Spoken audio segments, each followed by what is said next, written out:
Plus, Ultra presents The Grey Lodge, Occult Mediums, Raising Hell, aka Hellraiser, 1987.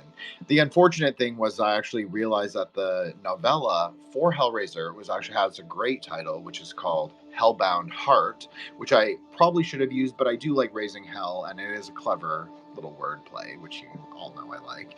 Um, so I am Jin the Ninja. Yes, still the Ninja. I host a show called Threshold Saints. I am the erstwhile moderator and 1/4, we'll say, of the pillar of the Grey Lodge, who, of course, would not exist without my other co-hosts.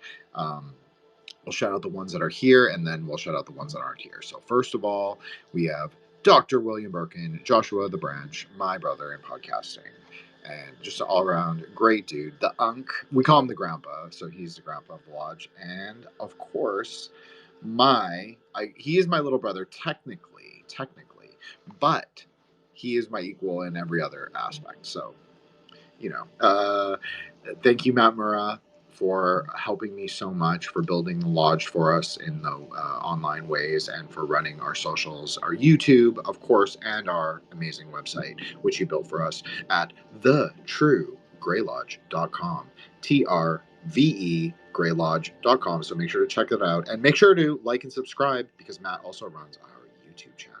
So like and subscribe. I have looked at the numbers for the last couple weeks on the spaces. We've actually been doing quite well on Facebook, or not Facebook, YouTube. And yes, our numbers were a little lower for Twitter last week, and that is my responsibility, as I was the primary host. Obviously, Matt joined me, of course, and Mike. And I thought we did a great job. Legit. There we go. Mike's here. So we'll also shout out Mike, who is our resident, finance, econ, just all around cool dude who does astro and tarot, and he knows everything. He knows a little bit of it. He's like kind of like a Matt. And so obviously check out Joshua and all his appearances on my show, and all his appearances with Mario from Symbolic Studies, and with Chris from King of Cups, as well as Matt Murrah, who recently also appeared on my show, recently also appeared on a roundtable that we did as a group on Kabbalah. So we did that on Rejects. So thank you so much. And then Matt has an upcoming, I didn't forget Matt. Matt has an upcoming episode on, well, I think he'll talk about whatever he wants to talk about, but we'll see, with Alex Harper, who's been on my show as well. And of course, it's us to the end of the month, right, Matt? End of the month? Okay, well, I'll let you plug it if you want to plug it, but I think it's at the end of the month. So everybody check that out. I've tweeted it on both accounts, so you can follow it, or you can follow Matt, or you can follow any of us. So we're going to shout out our brothers who are not here. Of course, Solar Exile, my buddy, who I probably drive insane, but he also drives me insane, but in like a rivalry, like a fun rivalry way. And I really appreciate him. He brings, as I call him, my hero Dark Cell Academia, because he brings the lexical precision, the book knowledge, and the text knowledge especially, and just like a polymathic, I don't know, a resplendent array, we'll call it. And so he will be joining me to interview Gregory Peters, and Paul Fredericks from the Demano Safi podcast. That won't be happening for a little while, about a month, but we've got some big guys coming on, so it'll be really cool. And obviously Joshua's coming back on soon. Matt's gonna come on really soon. I actually was thinking about a series, Matt, that we could do.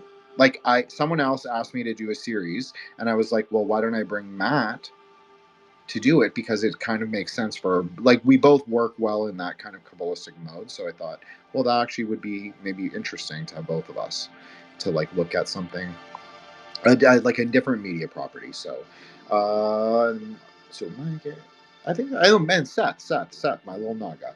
So Seth is chilling in Texas tonight, going to the club, I guess. So he'll have fun, hopefully, for that. And then room shout outs, of course, Brother Moonblade, who is part of our lodge, and as well as our lodge is like, it's evolved, it's changed, it's a group chat of meta magicians, but many of us have become close, and just like friends, and just like people that are in each other's lives always for the better, but and never for the worse, I will say. But I will say that I appreciate them greatly for doing damage control whenever needed. So thank you guys so much. Appreciate that. And what else? I have an episode coming out either tonight or tomorrow on Elvis, occult Elvis. We're going to look at his birth chart and see if he was, in fact, the Messiah. Well, that's what his mom thought. So we'll leave that as an open-ended question for tonight. You can listen to the episode tomorrow. And I think that's it. I think that's everything. Like, magic is fucking real. Love is the cause of knowledge. Middle path. All existence is emptiness, which is not nothingness, but is luminousness and masslessness. I'm going to steal your catchphrase, Matt. Oh, we also have to do the demon one. Don't we have a request? We had a special request from our Leighton brother Solar to do some kind of quip about moon demons. So I'll let Matt when he introduces him. I forgot. You forgot too, didn't you? We all did. Anyways, I have another joke that I can tell. But Matt, as Matt always says, it's all Kabbalah because Kabbalah is like kind of the running backdrop to the universe. So you could say it's the metaphysics. It's the metaphysics behind it, and Kabbalah is the common language. Instead of thinking it like a fixed tree, I think it's easier to think of it as a fixed language or not a fixed language, excuse me, as a kind of modifiable fluid in flux, aeon of flux language. So I think that's really interesting. Oh, tonight, yes, we are going to discuss the Hellraiser series. So we have to especially shout out our brother Dingbat, Shin Dingbat, who has undergone somewhat of a name change lately. But we love the truckers, right? Like we're a very trucker friendly group in general, and we have a lot of them in our lodge. So, yeah, they're awesome. And of course, so he knew I love Clive Barker. This was like a year ago or 2 years ago. He DM'd me and was like, "Hey, I know you like this kind of stuff, and what do you think of this? And like, I love Clive Barker, and like, have you read this book?" And so we had a long, like week-long dialogue about it. We always were like, this would be so interesting to discuss. But he's like a very busy person, as you all know, as they all are, right? You're like Solar's like that too. So it is what it is. So, but we will carry along their ideas or their presence even in spirit through the aether wave, through the airwaves as they drive their very mercurial big rigs or whatever. I don't even know. Their trucks, we'll call it their trucks. They drive their trucks very quickly on the highway, too quickly for me. It makes me nervous. You guys know I'm very sensitive. So when I get voicemails from on the road, I always get freaked out because I'm like, can they really do this? Can they really, like, anyways. So we carry their spirits and their memory, not their memory, that we carry their spirit and their essences, I guess, with us on the aether wave as we record this episode in consent, in synthesis. And of course, anyone who's listening is a consensual participant in our metamatical operation. So, of course, to open the circle, I guess we have to say, like, all evil be dispelled in space. There we go.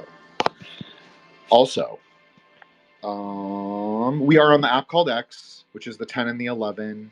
We transcend space and time to come together.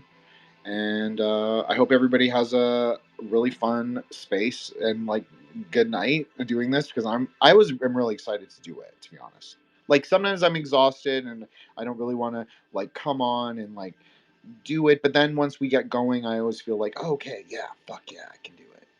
And I love doing it too, as you all know. I love to talk Kabbalah and talk magic, and it's the front of my mind at all times, right? But it's like, how much can you really talk about it with other people? You can't.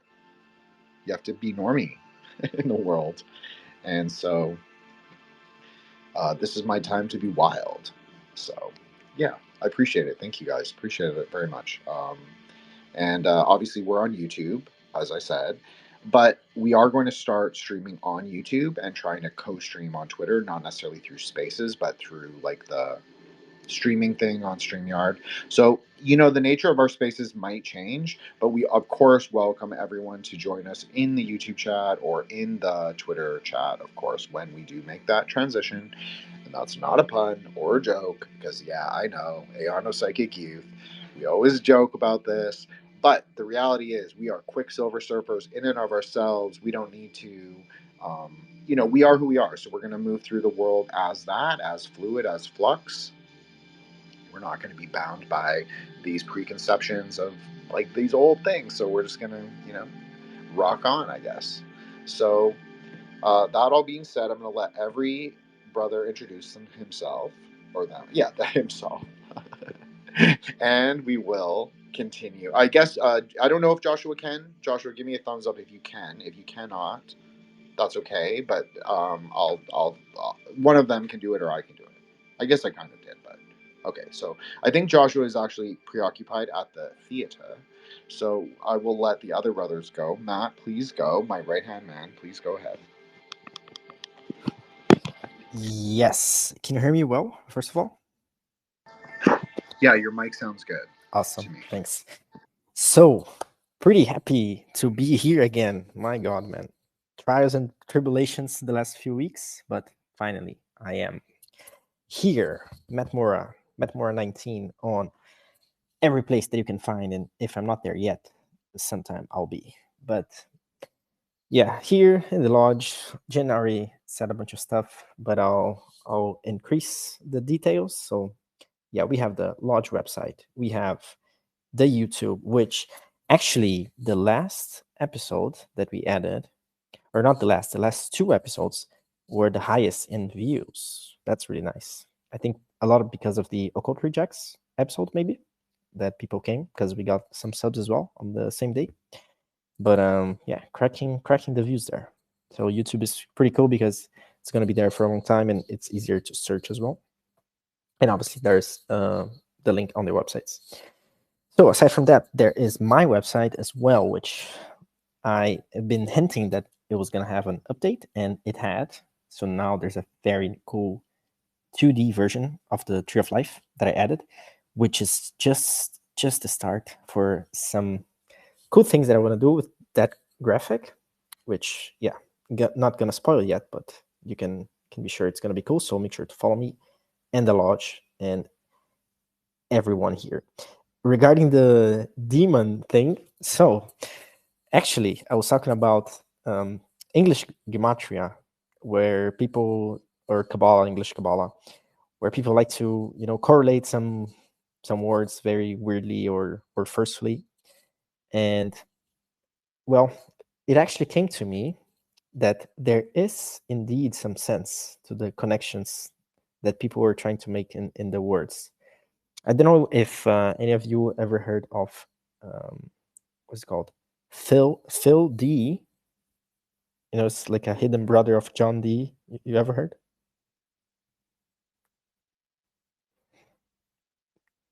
Just give me a thumbs up if not, or if yes. Yes, I have heard this joke, Matt, but Phil I don't D. know the conclusion. You'll Yeah, have to tell it. it's so actually, if you never heard of Phil D, is nuts. It's actually a very good demon exorcist. So now, Solar, you don't need to quit the lodge. We didn't do it on the rejects because we forgot, but that's okay. Anyways, yeah, but there can be actually some good uh, gematria today because I spoiled it a little bit in the group chat. But yeah, let's see afterwards. Thanks a lot and very excited for today. Thank you so much, Brother Matt and Brother Mike. Then I'll let Brother Moonblight go. I think that's how we'll do it. Okay, Mike, you plug yourself, whatever you want to plug. If you don't want to plug, just say your socials or anything. And yeah, Mike's coming on my show really soon. We're actually going to get an episode in the can for November because I actually have worked my way through the archive. I know, surprise, surprise. What's up, guys? It's great to be here again. I do stuff with esoteric things, of course. I am study a lot of stuff. I use it practically. I don't have any updates in my professional life. I was out last night actually at like a gala, which was something that I've never been to before, and I had a really great time. And I got home really late as well, so I'm a little bit tired, but I'm very happy to be here. And also, thank you, Jen. Like, I really appreciate that, and I'm very much looking forward to that as well. And yeah, just happy to be here as always. Awesome. That's what I like about you, Mike. Even when you're tired, you always bring you're like Matt like that. You guys always carry like a good energy. No, I'm just saying because I'm a lot more, I'm a lot more emo. So my mood is so much more fluctuant. Well, Matt knows, Joshua knows, Solar knows, they all know. So I can't pretend, right? Everybody hears me happy, excited, energy to do moderation, but they don't really see the. I'm pretty calm to be honest most of the time. Most of the time. I think I go a little wild, but sometimes the wild horse has to buck a little, right?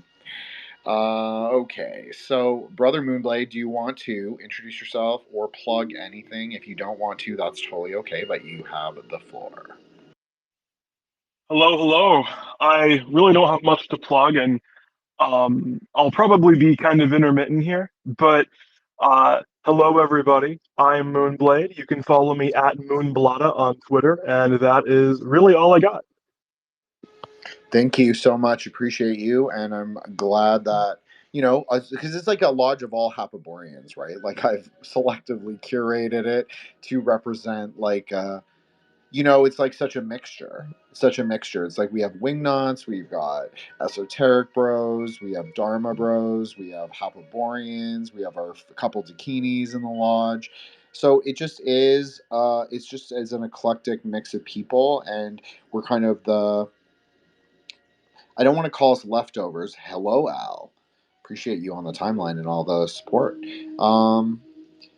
We're not. It's not like we're the rejects or the timeline, but we are kind of the misfits. Maybe that's a better word. We're the misfits of the timeline, and we kind of came together in kind of like the post-dissident right-wing spaces, and we kind of like all were mutuals through a lot of that stuff and through other people, and then now that sphere is totally gone, pretty much. I mean, yeah, there's a little bit of it, but is that interesting? I don't know. Questions. But so basically, that's what was it. And so if anyone's familiar with the sneak, I think his name's Thermo. Is that what his name is? He's like a big esoteric bro poster who crashes out every once in a while. Okay, yes, Matt's giving me a thumbs up. So basically he had a esoteric group chat, and someone added me to that esoteric group chat, and I was like, how I am, so this is not going to be a surprise to that many people. But I was like, what the fuck are you guys talking about? Like, they were, and I was like, what? They were just talking about like life path numbers. I'm not saying that's not real. I don't know anything about that. I really don't. And like, they're like, oh, and they're giving their birthdays. And I was like, okay, first of all, this is like a group chat of like 200 people. Don't give your fucking birthday. Like, hello, Magic 101. Two, and then they were like, oh, and this one guy was like, I know Kabbalah. And I was like, okay, you're so good at Kabbalah. Like, what is the eighth Sephira? I was just being a smart ass. And he was like, this. And I was like, well, you can also think of it like this. Like, you can say Binah is the eighth Sephira because it depends how you count, upwards or downwards. And everybody was like, whoa. And then I was like, fuck y'all nuggas, I'm out of here. And so then I was like, okay, if like that idiot can fucking do it, so can I. So then that's basically what the Grey Lodge was. I was like, yeah, I can fucking do it. I can fucking go toe to toe with all these people. I can go toe to toe with any esoteric bro. I might not have the exact textual precision, but that's why we have Solar. That's why I have brother Matt to back me up in my corner. That's why I have brother Mike. That's why I have brother Joshua. That's why we brother Seth. Because they fill out where I'm a little softer, we'll say. So that's the whole point. That's the whole point of like having a crew. So I just realized, yes, Matt, please go ahead. No, please continue. I have to search for the name of the thing before I mention it. No problem at all. But anyways, I was just giving a little lore because that's really how it started. It started because it was like, what is esoteric Twitter even talking about? What is astrology Twitter even talking about half the time? They don't even know. I'm not convinced that most of them know. And I would never speak poorly of a guest. Yes, Matt, sorry about that. No, no worries at all. Just so I don't forget. So you mentioned having each like another person to back it up, and you know what? There's actually a ritual, like a Jewish Kabbalistic ritual, Usadinura, which is like it's supposed to be a curse in theory, right? It's supposed to fuck up other people and so on. But the basis of it is that you actually need one master of each Sephira. So you actually need 10 Kabbalists to make that, in this case, a curse. But if you think about it, that's actually pretty cool. You know, you never have um, journeys, a hero's journey, like an anime or whatever, without the whole tree. So you do need everyone participating, right? At least 10. I completely agree. And that's a goal. If we could find 10 or 13 and we could do something like that, 100%, or even 10 or 11. Like I'll be the 11th, obviously, because I like that. So that's fine for me. I'm just kidding. Obviously, whoever wants to do that can can do that. But yeah, I mean, like that would be really cool. But I also think like we're strong in. I'm not saying Matt said that we weren't strong. He knows we're strong, but I think that like we have to currently embody multiple Sephira, which is fine, and that's actually good because it kind of breaks you out of some of the aggregates of the one that you like to stay in. So it is good, and it's a little more dynamic to have like a 6 or 7, and also that is kind of a magic number too, right? Because it's obviously 13. So you know, we do the best we can, but yeah, that's what it's about, and it was about like I didn't talk to anyone when I first started Twitter. I've told this story like a few times. I'm sorry to repeat. But I didn't talk to anyone for like 2 years on Twitter. It was just totally only on the timeline. I would book people on shows, people would book me. That was like the extent of my social experience. And then people started to DM me and was like, yeah, this kid knows. I'm not a kid, but they would be like, this kid knows a little something. And I'm like, yeah, fuck yeah, I actually do know quite a lot. So they, I guess, were impressed enough that they would ask me for like book recommendations. And that's how it started. So we started as a book club. And so we've been continuing that. Obviously, we did 2 riffs of Kenny G and the Klippoths. So that was actually, yes, Matt, please go ahead.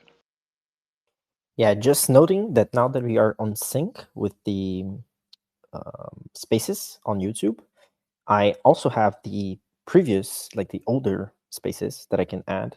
And I was thinking about adding them like in sync as well. So like they're the old book clubs or the Kabbalah series and whatever on Twitter. Instead of adding them randomly, just add them in a row and then make a playlist. So I'll need your help afterwards with the Kino of everything. But yeah, that's why, again, you should follow YouTube so you don't miss all of those. Thank you, brother Matt. Appreciate that greatly. I'm looking forward to those. It's so funny because Solar's now super interested in Taoism. So he was like, oh, it's just like how we did the Taoist book as our first book. Because that was the first book we ever did, right? It was the Thomas Cleary book on Taoism. And he was like, yeah, it always comes full circle, doesn't it? And I was like, yeah, it really does. I didn't say that.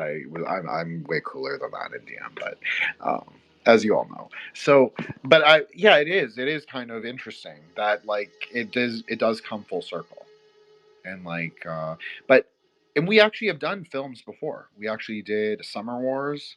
It was a little exhausting the way we did it. I'm actually looking forward to the way we're going to change it up tonight because we're just going to do a broad discussion, more like almost an episode of Threshold Saints, kind of. Obviously, with all of us, but it'll be more of a roundtable discussion on the broader mythology of at least the first 2, because that's the ones I'm most familiar with. But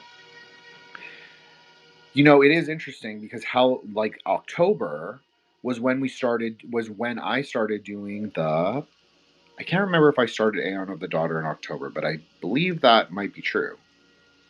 So those went on for like 3 months, and then we took a little hiatus for reasons that you all know, and then we came back strong in March. But it is interesting because now this marks a full almost year of doing the spaces today, as I was looking at Kino, as Matt mentioned, old Kino from a year ago.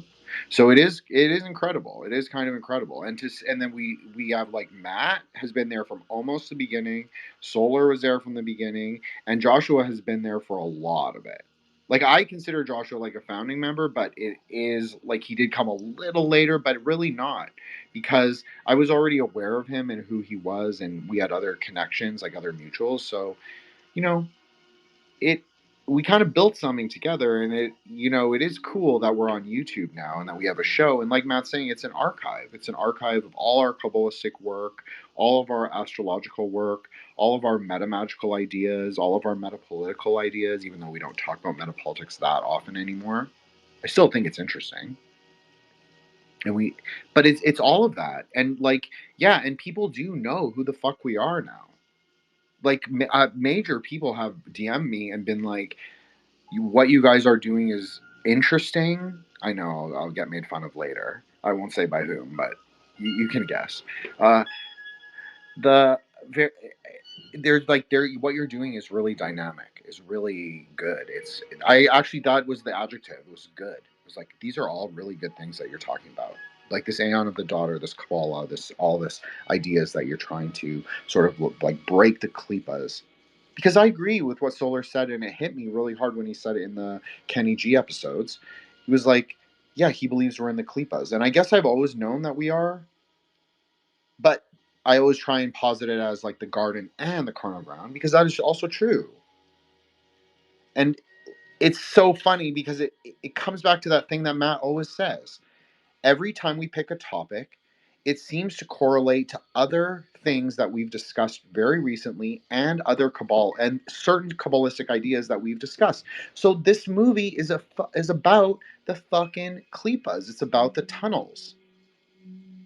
So I was like, isn't that crazy that I had and didn't plan it? It was just an idea, just a seed, like Brother Dingbat, like I said, and I discussed this, and we were like, yeah. And then Matt came to me, I think it was Sunday, and was like, what do you want to do, brother? And I was like, I don't know yet. And so I posited 3 things that we could do for Friday, and we kind of like we're like, okay, like we'll think about it. And he told me like what he wanted to do, and then I was like, you know what, it actually will make sense to do for at least for October to just do kind of like this occult mediums. But I'm not talking about mediums as in spiritual vehicles necessarily. I'm talking about medium as in media, because we often talk about media ecology and kind of the how film, anime, music, all of that are vehicles for metaphysics and can be understood in that way. So I think for October, this is actually like a fun, cool thing that does not necessarily require like prep or other than watching a film or reading a thing or whatever. I just think this is a good way to kind of go for October. And it seems like people love us to do older properties. This is actually something I got told, that they love that we tackle these kind of older properties rather than looking at, like, I'm not trying to tell you to read Thomas fucking Pynchon or whatever the fuck his name is, or Michelle Houellebecq.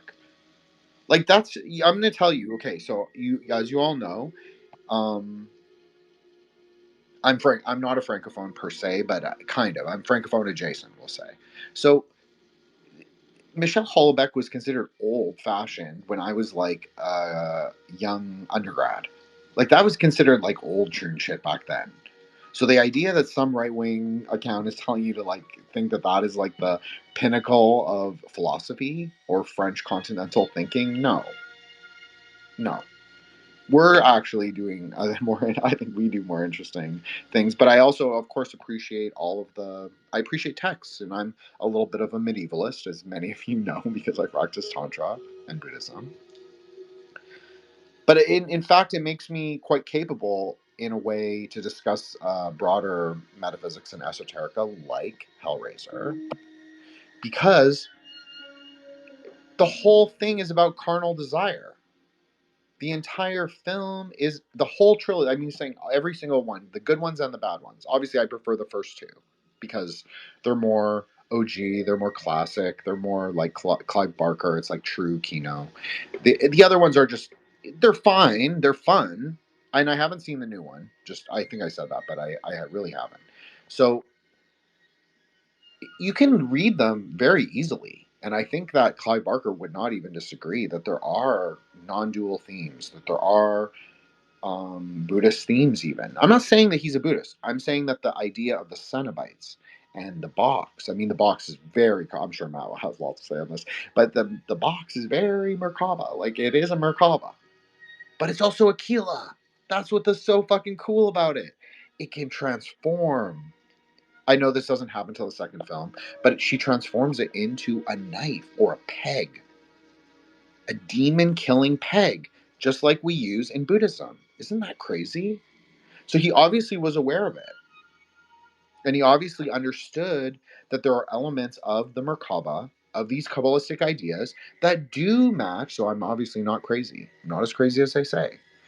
Because he obviously sees it too. He sees that it is Kabbalah, but it's maybe not in the same exact Buddhist view, but they're parallel metaphysics that actually can work together. There's no real antithesis. And I've been saying this for 3 years, and I'm not the only one. Obviously, Matt, Solar, Joshua, now Mike, we all say this. And Seth obviously talks about how Hegel's also a magician. And because Hegel it was a magician, Hegel was a great Kabbalist. So that doesn't mean I agree. I don't agree. But I'm saying that there is a metaphysic background to all of this. And so I guess my point is there may be Hellraiser and Clive Barker and how he even came to the idea. He dreamed of it. That's pretty cool. That's pretty crazy. He dreamed of some crazy demons, and he wrote it down as a short story, and then he kept expanding upon it. He kept expanding upon it. He would have other dreams, and he would kind of fill out other ideas that he would see. But even if you understand, like going back to the Tantric Buddhist perspective, you can understand the cenobites very easily as the kings. Now I'm saying kings. I understand there's a female cenobite, but it doesn't matter. So they're still kings of the carnal ground. Each one is a representation of the directions of the carnal ground, a carnal ground master. And of course, we've discussed this many times, but the word carnal, well, in context to carnal ground, refers to a cremation ground, a smashana. But carnal actually has a double meaning. It can also mean something of Lord Kama, the Lord of Desire. Sometimes a lot of Indians understand this to mean sexual desire. It doesn't necessarily mean that. It can also mean worldly desire, worldly pursuits, and pleasures. Well, the Cenobites, in and of themselves, are very non-dual in a way. They're a little too extreme, too left-hand path for me, but yeah, they're non-dual in a way because they recognize that pleasure and pain and sort of like this, the horror and the beauty is kind of one thing. But they do take it to the extreme. I'm not saying that they're like non-dual, it's like pristine consciousness. No, I'm saying it's like non-dual with some like horror edge. So you have to, as we always say, don't be extreme. So be middle pillar, at least in your approach to things. Yes, Matt, please go ahead. Man, it's amazing. It's amazing, really, because as you were saying, how the weekly topic of the spaces usually mirrors the things that we are all going through and what we are all talking about and going through our lives and so on. And indeed, when you mentioned as one of the ideas, like talking about Hellraiser, I was like, what the fuck? I was actually searching for it for some reason. Like I couldn't remember exactly why, but I remember searching for the GIF to send it in the group chat, like much before you sent the message. And then I mentioned to you, and then afterwards, like again on some other place, it appeared again, and then I was like, okay, there's something there. Super cool that then we are able to do the episode today. And the more that I dig into the thing, because to be honest, I don't know, I think I watched many years ago, not that I'm that old, but like I didn't remember that much, especially because I watched it before learning Kabbalah and everything. But as I rewatched some of the summaries as well, it was very interesting because, like you're saying, the lament configuration, the box thing, well, first of all, the box, right? The quaternary. So again, you gotta fix your quaternary first, right? Your 4 elements. Sometimes the thing becomes a Merkaba because there's like different puzzles, right? I think there are 6 or something, or more sometimes. But then again, it becomes a Merkaba. It becomes like 2 tetrahedrons. It also becomes like a Metroton's cube, kind of. And like you said, it also becomes like a Vajra. Like, what the fuck? When I saw it, I was mad. Come on. It's two in our faces. And again, the cenobites answer to leviathan, like you're saying, the desires, right? The leviathan, the snake, you can say the devil card, which again is putting you between the vice and the virtue, the dualistic point of view, of which, like you beautifully said in RV, they are not necessarily bound to one or the other. So they are non-dual in that way. Like they are playing with both, either the extreme pleasure to the point of almost pain, even like that it becomes pain, or the opposite, like the extreme torture, pain, whatever, that it becomes good and so on. So the both non-dualistic things. And it is very interesting that you mentioned that the guy got this from a dream, which again just goes to show that it didn't came from nowhere. It came from somewhere. So dreaming, meaning astral projecting somewhere. And what I personally, I don't like horror movies that much, or I didn't like them before that much, because if you don't have a strong Kabbalah, a strong way to defend, let's say, you just get attacked by this kind of shit by yourself. Like you create then the things via the movie, because it's one of the reasons the guys do this kind of movies, even unintentionally. Like these things kind of need to feed themselves, so they make you scared. You start to resonate. They enter your feud and start sucking your energy. That's good. That's fine, unless you don't know how to defend yourself, right? But yeah. So again, very interesting. And then one of the things that I want to share here as well is the like the gematria reading, how you can do it with the names, like the cenobites, because I was trying to search as well, like what does it mean? So in theory, it means kind of like as a monk. So they would be monks. Okay, so that's just to surface level. If you go deeper into the name, so it's like cenobite. This is not Z, not an X. So you can divide it into cenobites. So bytes, you already know from internet. So ceno, we can see the strength. So the internal strength, again, the kundalini, the energy, the internal energy, what the leviathan is trying to make use of. The E from the hierophant. So again, the ritualistic, them being monks, the guy being like a pontifex, whatever, all this like Catholic kind of imagery that they have. The N, which is temperance, so trying to harmonize, again, the non-dualistic, trying to make sense of both. The dualities, so again, trying to make sense of both pain and pleasure, which would be the O. So you have everything together would be the internal strength used in rituals to harmonize the dualities of pleasure and pain in the digital world, in the spiritual, like the in-between, because they're kind of here, but not here at the same time. Like you kind of have to owning specific time frames, kind of interact with them, and they're kind of here, like they're a bunch of movies play with this idea, this concept.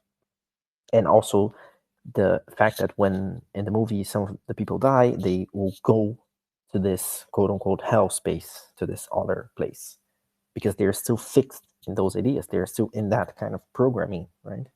So, man, again, super interesting how it plays around. And yeah.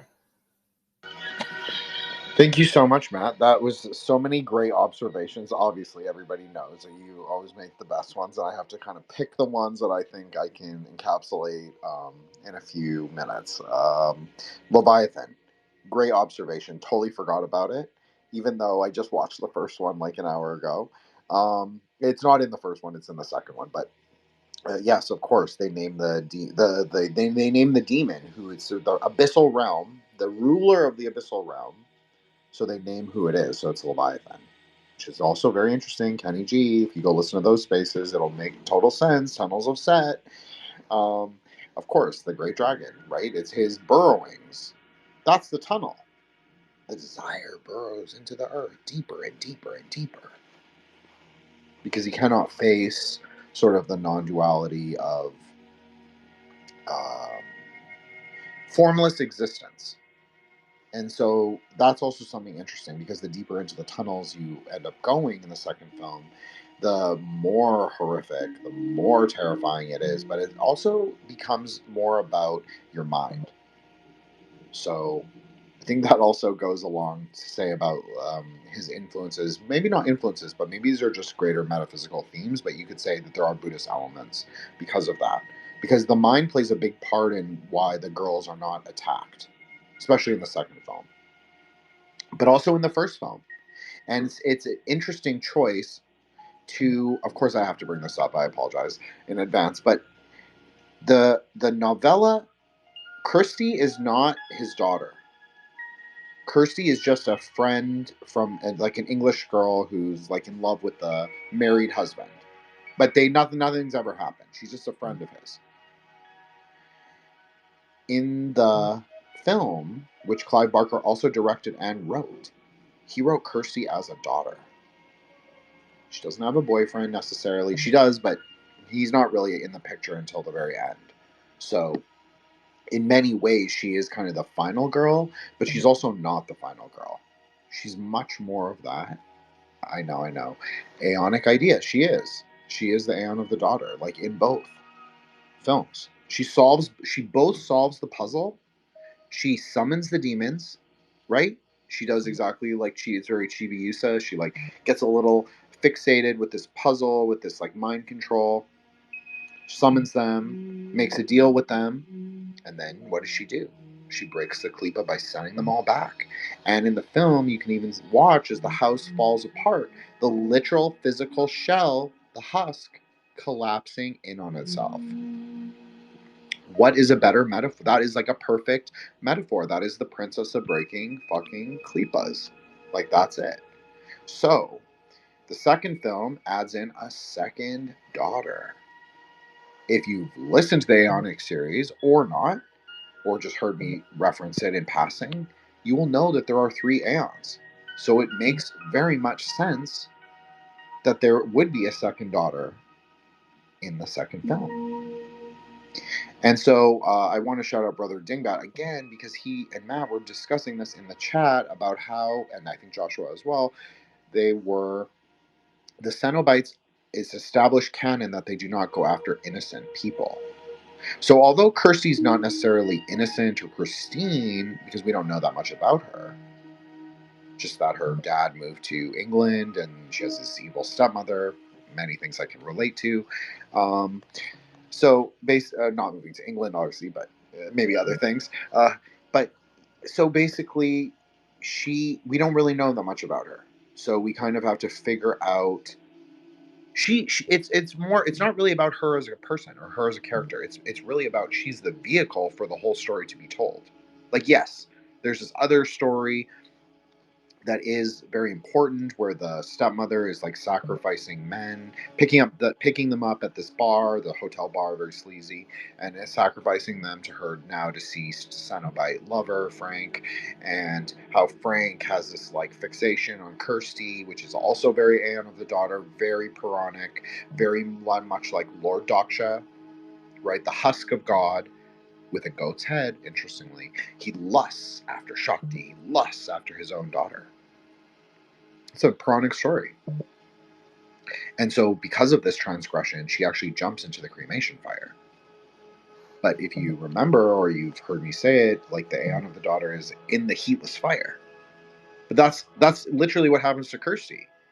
She gets put in the fire. It's proverbial fire, obviously, because she's not a demoniac. Like, she's not the lover. She's not this guy who's like doing sacrifices and like sex and like all these things to summon demons. Like, she has no idea what the box is. Very much like a Pandora, but she rectifies what she breaks. That's what makes her daughter-like. She's not like a malefic character. She's actually the savior figure of both films. And it's the desires of men, particularly, but it's not just men, because we see it through the stepmother, of course, and then the lady cenobite, and when it expands on the story of who they all are, and then the further films and more of the books, you see there are tons of women involved. It's not that men are strictly of desire, but it's just a good contrast with Kirsty, because she's not innocent, but it's showing that like these guys, these sorcerers in particular, hyper fixate on the cube and its pleasures and what it can grant them, and it's not really shown to give worldly boons just yet. That does become a plot point later, but initially the lament configuration is specifically to experience things beyond the world. And in the second film, it shows this really well. It shows a labyrinth with a very interesting colors, like turquoise sky, a lot of smoke, very Ketu-like. You see a lot of demons. There's all the hosts are down there, but it's also quiet and it's also haunting. So it's not. It's a carnal ground in the truest sense. It's almost about perception, as like something I'm drawing from you, Matt, obviously, but it's a lot about perception. It's a lot about their fears, their anxieties, their things, and when you put the men down there or sorcerers down there, they're projecting their desires. So they want sexual pleasure, carnal pleasure, but it's not just sexual. It can be many gratifications, right? That's why it's an interesting contrast. That's what makes the daughter an interesting contrast to like the other characters. So lament configuration, I think Matt nailed it. It can be many things. It is like the Merkaba. It is the Metatron's cube. It can be the Sri Yantra. I know this was like in the later films, like the fourth one or something. They made it more. They added some Hindu things, which totally makes sense, to be honest, because all those things are really the same thing. But it added in all these layers, and then, but it made it about like the character's perception. Like whoever opened the box usually was the one to close it, and if the one who opened the box was a degen or evil, they usually died. And so it also is like very much about karma. Yes, Matt, please go ahead. Yeah, and again, it goes to show in quote unquote real life, at least the one that we are experiencing, it is literally like that. Once you open your true eyes, if your mind is already infested by the demons that you created, guess what? You're gonna get killed by those demons that you yourself created. So it is again an exercise of always already cleaning yourself first, right? And already being aware of those things first before that they can catch you. Because right now, the body, the flesh, even though it's some kind of prison, sure, it is also protection, because it doesn't let the things that you create come into you that easily, right? At least not when you're awake and in the body and so on. So yeah, take your time. I think it's a good time, like now, Halloween season, these kind of things, to kind of remember that these things exist, not put them under the rug, and treat them, because otherwise you might as well just wait for your time, and when your time comes, you're gonna have to confront all of these anyway. There's no escape in this sense. 100%. I totally agree. Yes, Mike, please go ahead.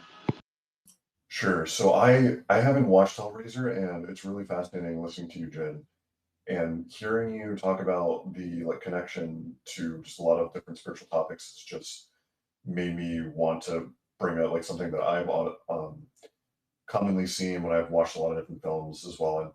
And you do often see these ways that films, like especially like fantasy films or stuff that is more esoteric or touching on just magical concepts or something. I, I'm not always sure if they're purposely trying to say something in a way that is not straightforward, or sometimes if it's just the way that the inspiration comes in and then it has something to say through that. But I find that you can gain a lot from watching fantasy type things that you can apply in a practical way. And in a lot of ways, it gives you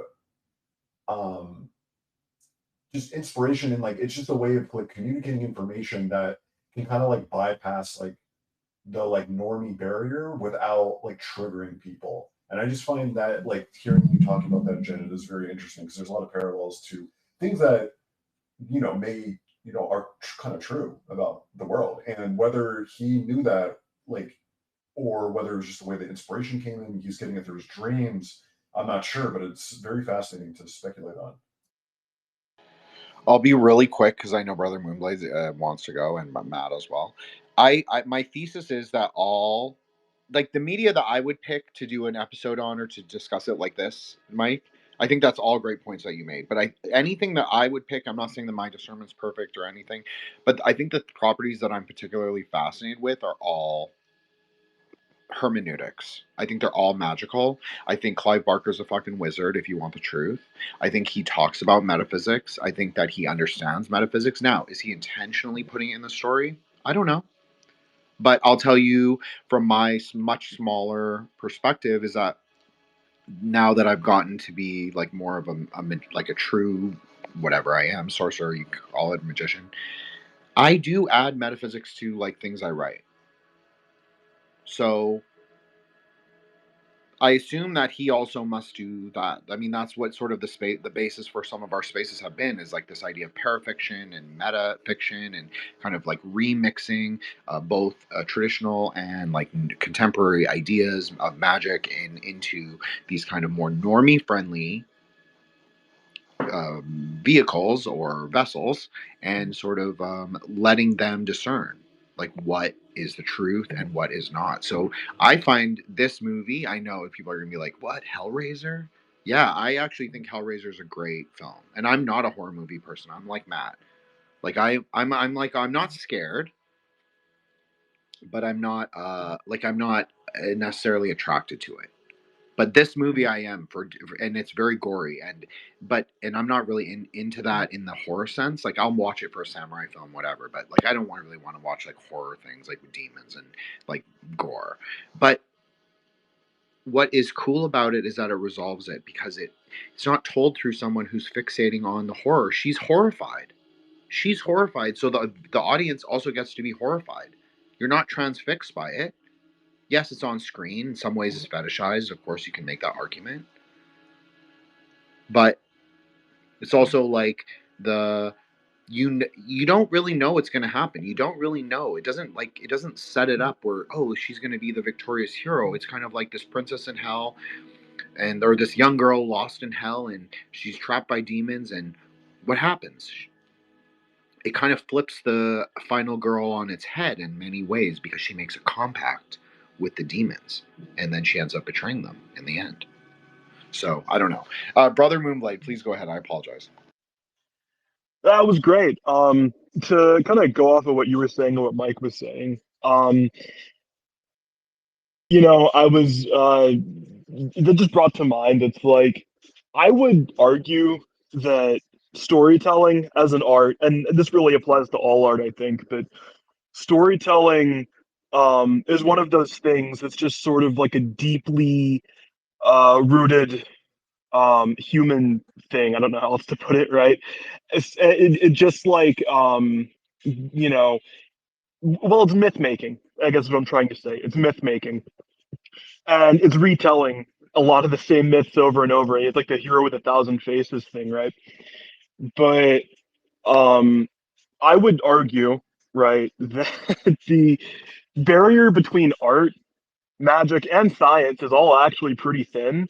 And especially when it comes to Kabbalah or Tantra, or really any kind of, I guess you could say like magical processes. Once you learn that stuff, it's just there, right? It's just there in your mind forever, and always in the back of your mind. You're going to be analyzing everything through that lens, whether you realize it or not. And so I think that any writer, Clive Barker is an example of this, I think. But there are others who, if they have any even just glimmer of understanding about any kind of anything, right? It's going to show up somewhere. It's going to manifest itself somewhere in the things that they've written. You see this with painters as well, though, and with poets, and it's just But yeah, Jin, just on a different note, you were mentioning the carnal ground aspect with Hellraiser. I just wanted to point out that Frank is literally a flayed-skinned man.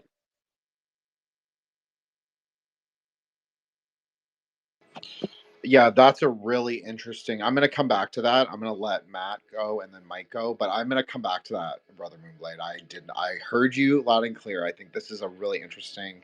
You can tie it to so many things: tantric, Catholic, more esoteric Catholicism. But yeah, I think I'm gonna go the whole range. But I want to hear what Matt and Mike have to say. So Matt, please go ahead, and then Mike. That's very, very interesting. So first thing I want to touch upon is what Mike was talking about getting, like, watching things or reading things, like getting media as a kind of, you can say, arsenal that you can use, right? And I was even, I started using it on the timeline more recently because it's one that I came across that it's super nice. So there's the Jiraiya series. It's I think in English is like, or sorry, in Japanese it's gonna be like Sekai Ninjas and Jiraiya or whatever. I know in Portuguese we just say Jiraiya. And one of the like things he does is getting the super sword thing. Like in English, it's super bullshit names. Like I was trying to search to see, because in Portuguese super easy. It's like Olympian sword or something, Olympian blade. But in English is optical magnetized true Y / like a fucking gigantic name, but whatever, it doesn't matter. The thing is that what he does essentially is he gets the enemy, right, the monster he's trying to destroy, and he just he says some shit like, yeah, I'm not gonna give you another chance, whatever, and he starts cutting the thing. And then you may see this and think, yeah, but that's just a silly game, like a silly cartoon or whatever, a silly TV series. But the thing is, what he's doing, he's giving you some tool that now you can use.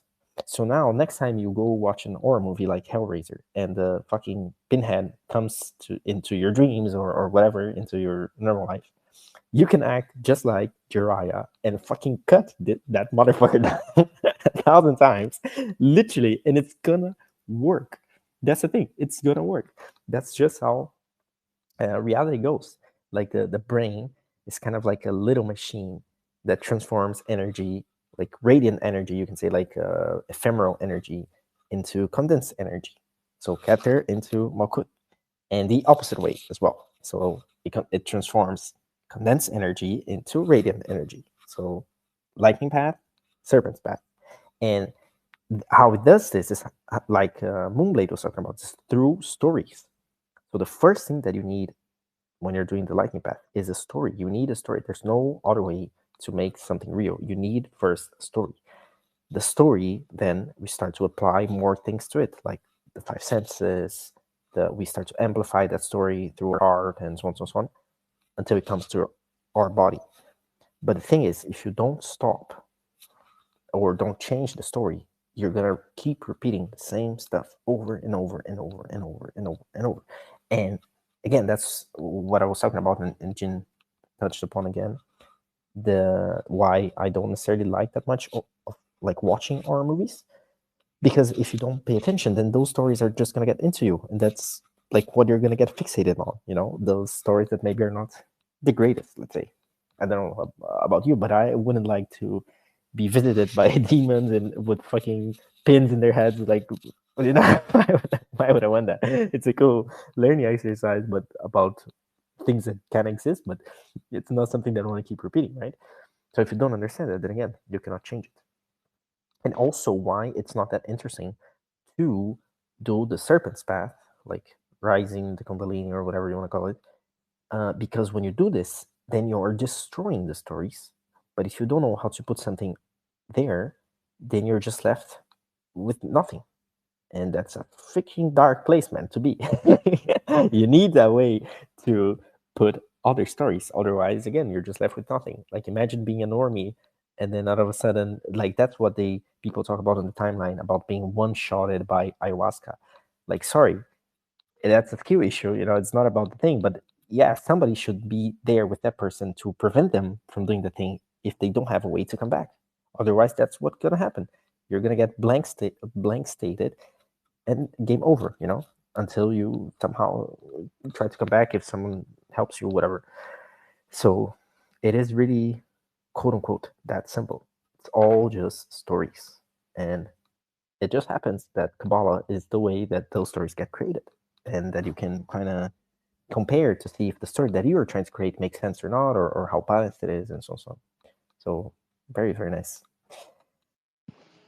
Yeah, I co-sign everything that you said, Matt. Like that was great. I think exactly right. Like metafiction is magic. Like the story is magic. Like that is the vehicle. That is 100% the vehicle. Like it's unquestionable. Especially like we talked about this last week. I'm not trying to bring it up again, but like how we kind of I'm gonna call it. I'll just say it. I'll have big balls today. I'll say it. I always have big balls, but I'll say it. How we made Nick Land like popular on the TL. Like I'm gonna say that we did. I'll take all the credit. I'm saying we though. I'm not saying just me. I'm saying Matt, Solar, Joshua, all Matt, all of us, right? All Grey Logies. So, well, we pushed the dialectic. At least we have definitely done it on Twitter by far more than any big accounts. So, as I said, like you all get congrats for that, but also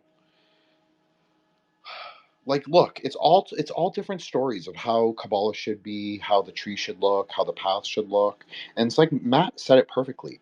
Why do you want to watch a fucked up thing that's not going to lead you to a conclusion that is more, yes, I'll say it, interesting or liberatory or um edifying or anything or help you break klipas. Like that's to me, in a small way, I think the story should help you break klipas. It might not be the world rectification, like grand right of like all rights, like one film. How can you expect one film or one book to be all of that? You can't, because it also happens in perception.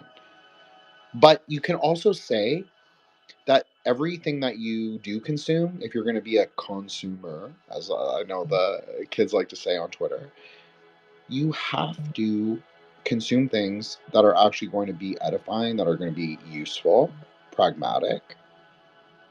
It's not about filling your head, right? It's a psychic aeon, so it's not about filling your head with bullshit. In fact, we should eschew bullshit. We should have the Gevratic fire, right? Path 22, very Gevratic. We need the Gevratic fire of discernment. And I don't really watch new media, as many of you know, and I don't even really watch old media. I'll watch it for a show, or I'll watch it for space, and I'll watch it for like anime, or if someone asks me to do a movie review with them, I obviously will watch it a few times and do like notes.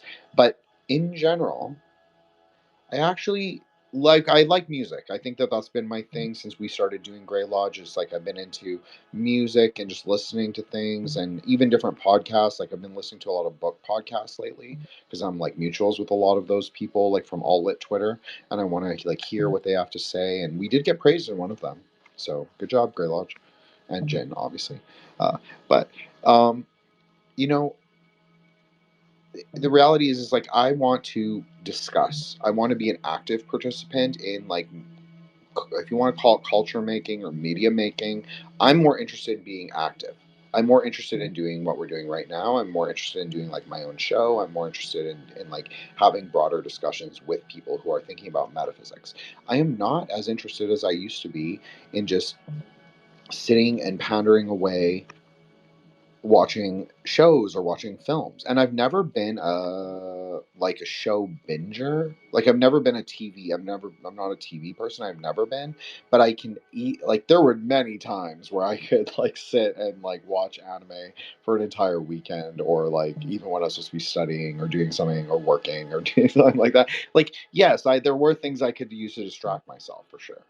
But I actually think that being engaged is more interesting. I find it much more intellectually fulfilling.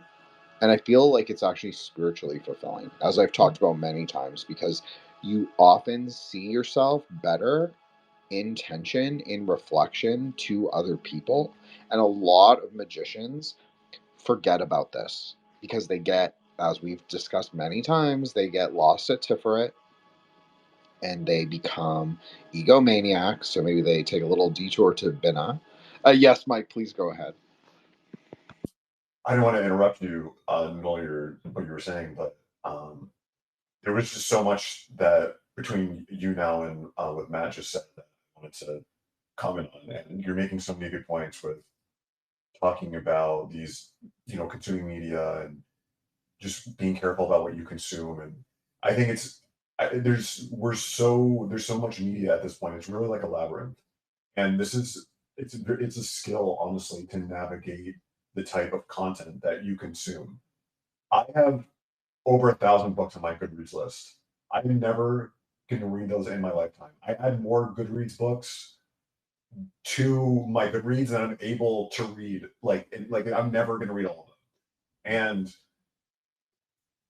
And I noticed, like, especially when I was younger, I would be a little bit. I've gone through phases where I've tried to be a little bit more exploratory with things and like try to like open up to stuff. But I think over time, I've converged to certain things, and like certain things, when I look back, actually served a purpose. And a lot of it was like um, just different types of uh, shows or movies, like they were trying to like tell me something or show me something about myself. And for instance, like one of the two shows that I was really drawn to, and I what I've noticed is a lot of spiritual inclined people that have been drawn to is like Avatar: The Last Airbender, and I mean, it's clear why now, but at the time I didn't realize why I had any interest in that. I just thought it was a good show, and it is a good show.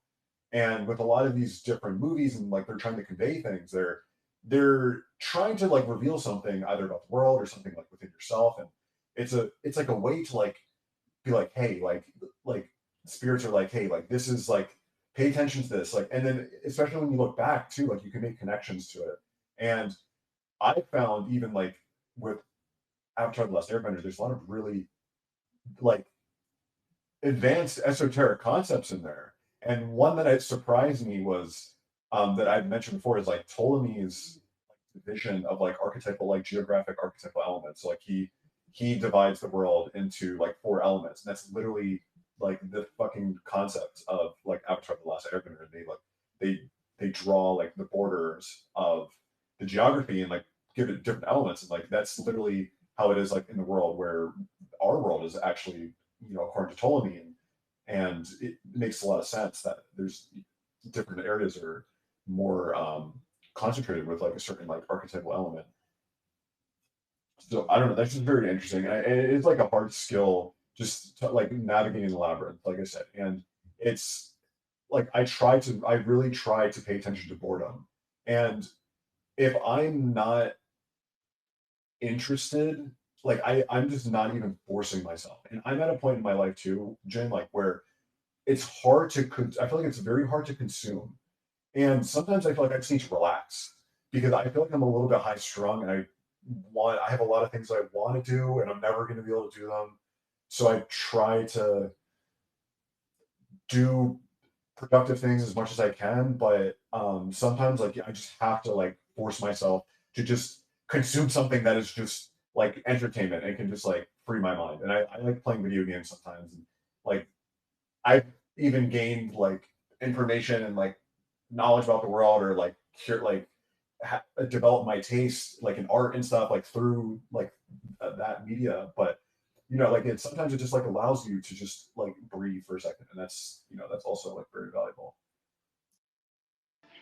I 100% agree, Mike. Like I was thinking, like, are we the same person? Because as you all know, I'm a little high strung myself, and I also love video games. I love video more than consuming content. I've never watched YouTube. I'm not like someone who can sit down and watch YouTube. I know we have a YouTube show, and like I love our YouTube show and all that. Of course I do. I really do. But I'm just saying that I'm a millennial. I'm going to listen to a podcast. I'm not going to watch it. I'm sorry. I'm just that's how my brain is wired.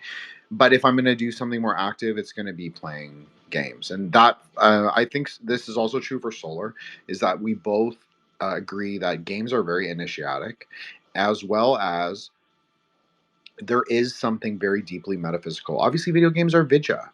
I mean, as we always talk about, we've said it so many times. I'm sorry, guys, but vidya. I mean, that means wisdom. I mean, like there is wisdom in video games. Like Joshua and I discussed, like Resident Evil. Like, yeah, there's wisdom. There's esoteric wisdom. There's metaphysics in it. There's interesting ideas. There's archetypal characters, as Moonblade talked about, like the hero with 1,000 faces. Like, yeah, Chris and Leon and all those like lawful good characters. Like, yeah, they're just archetypes. They're very similar in many ways. One has brown hair and one has blonde hair, but they're very similar. And they use different guns and stuff. But yeah, I agree with Mike. It's hard for me to. I don't find media very pacifying for me. But I tend to run it like we'll use a magic number. I tend to run it like an 11 in my mind most of the time. So a game actually is good because it's very singular. So for someone like me, that can be like helpful. But I also find like doing sadhana, doing like mantra recitation, that also I can treat that very much like a space for myself to wind down or wind up. If I start doing it, obviously I like morning sadhana as well. So that can be like a good way to start your day because it kind of starts in like a clearer space of mind. Yes, Matt, please go ahead. I'm sorry. No, all good, bro. All good, all good. So very interesting that, and I'm talking interesting as well now. Jen, sorry, I'm getting this from you. Now we are both doing it. We're both feeding off each other. But as Mike was talking about the labyrinth, and I don't know which one of the Hellraiser movies, but I'm pretty sure in one of them there is this labyrinth kind of thing going on as well. And there's the labyrinth of Minotaur, which again is the labyrinth of our minds. So if you take reality as a game, like Mike and Jin was just talking right now, it's kind of as if it is an escape room, right? So you are in an escape room right now. And the thing is, sorry to spoil you, but if you escape this escape room, you're just going to go to another escape room, and another escape room, and another escape room. I cannot say that someday the escape rooms will end, or if they do, that you're not going to get bored and just come again into another one. But it's more or less how it goes. And I think, yeah, it was on Mike's post talking about dreaming of playing games. And it's cool because I get this sometimes as well. And it's always some kind of, again, I think it's like the Leela, it's kind of like you got to be doing something that you are into. Like Mike was saying, use boredom as kind of a gauge to understand, okay, is this something that I kind of should be doing now or not? When it's true boredom, though, because it's easy to say it's boredom and it's really just fear or something else. But when you do find that, then again, it's a super signal for you to understand what you kind of should be doing right now or not. And also, like Mike was saying, and it was super funny that I was seeing again today because Dingbat showed the thing from Black Clover that had the Kabbalah in it. And then I was searching for it just to try to find the panel and read. And then I saw on Naruto, man. Like, yeah, obviously all the enemies are Kabbalistic and so on, but literally in the first page of Naruto, there is a freaking tree of life. I'm like, what the fuck? How did I never saw this before? And then like his brother also, or something like, if I saw correctly, also has another manga and also very clearly has the tree of life there. Like very clearly it's the same. But and it's funny because on animes a lot of times they again use the qlippoths. They don't use the actual tree, they use the qlippoths.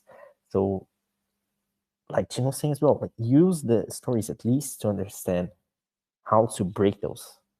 Because that's what it's all about. The hero, the magician going through the tree and breaking all the qlippoths, killing all the enemies or rectifying the enemies, Naruto necessarily is not really about killing a lot of times. He does the Talk no Jutsu. But doing the Talk no Jutsu is, again, he's solving the stories in the enemy's head. And the enemies is the versions of himself which are broken. So again, it all kind of comes out to the same thing. And still on the topic of games, Moonblade shares a lot of cool stuff about Skyrim on the timeline, which I love because I also love playing Skyrim. Like, it played so much time, and it's those kind of things where it's single player, so you can just be there with yourself. You can do a lot of things, and I always remember that I will tell myself, okay, this time, I'm gonna be a specialist. I'm gonna be, I don't know, a mage or a berserk or whatever.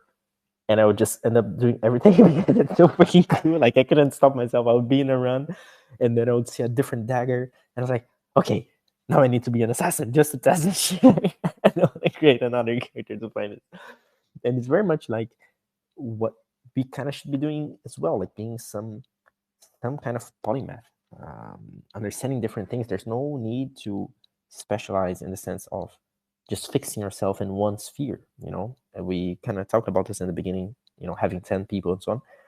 But really, if you can know a little bit at least of all the spheres, perfect. You don't need to be an expert of all of them in one lifetime. It's not going to be that easy, but at least try to kind of get to know them, because you never know. When you start to make the connections, the thing kind of just, I would say feed, but the feeding is not the correct word. They just fill it up, like one fills up the other one and vice versa and so on. And it kind of becomes this like feedback loop. The more you learn about one, the more you can apply on the other. And the more you apply on the other, the more you learn about it and you can reapply on the other one.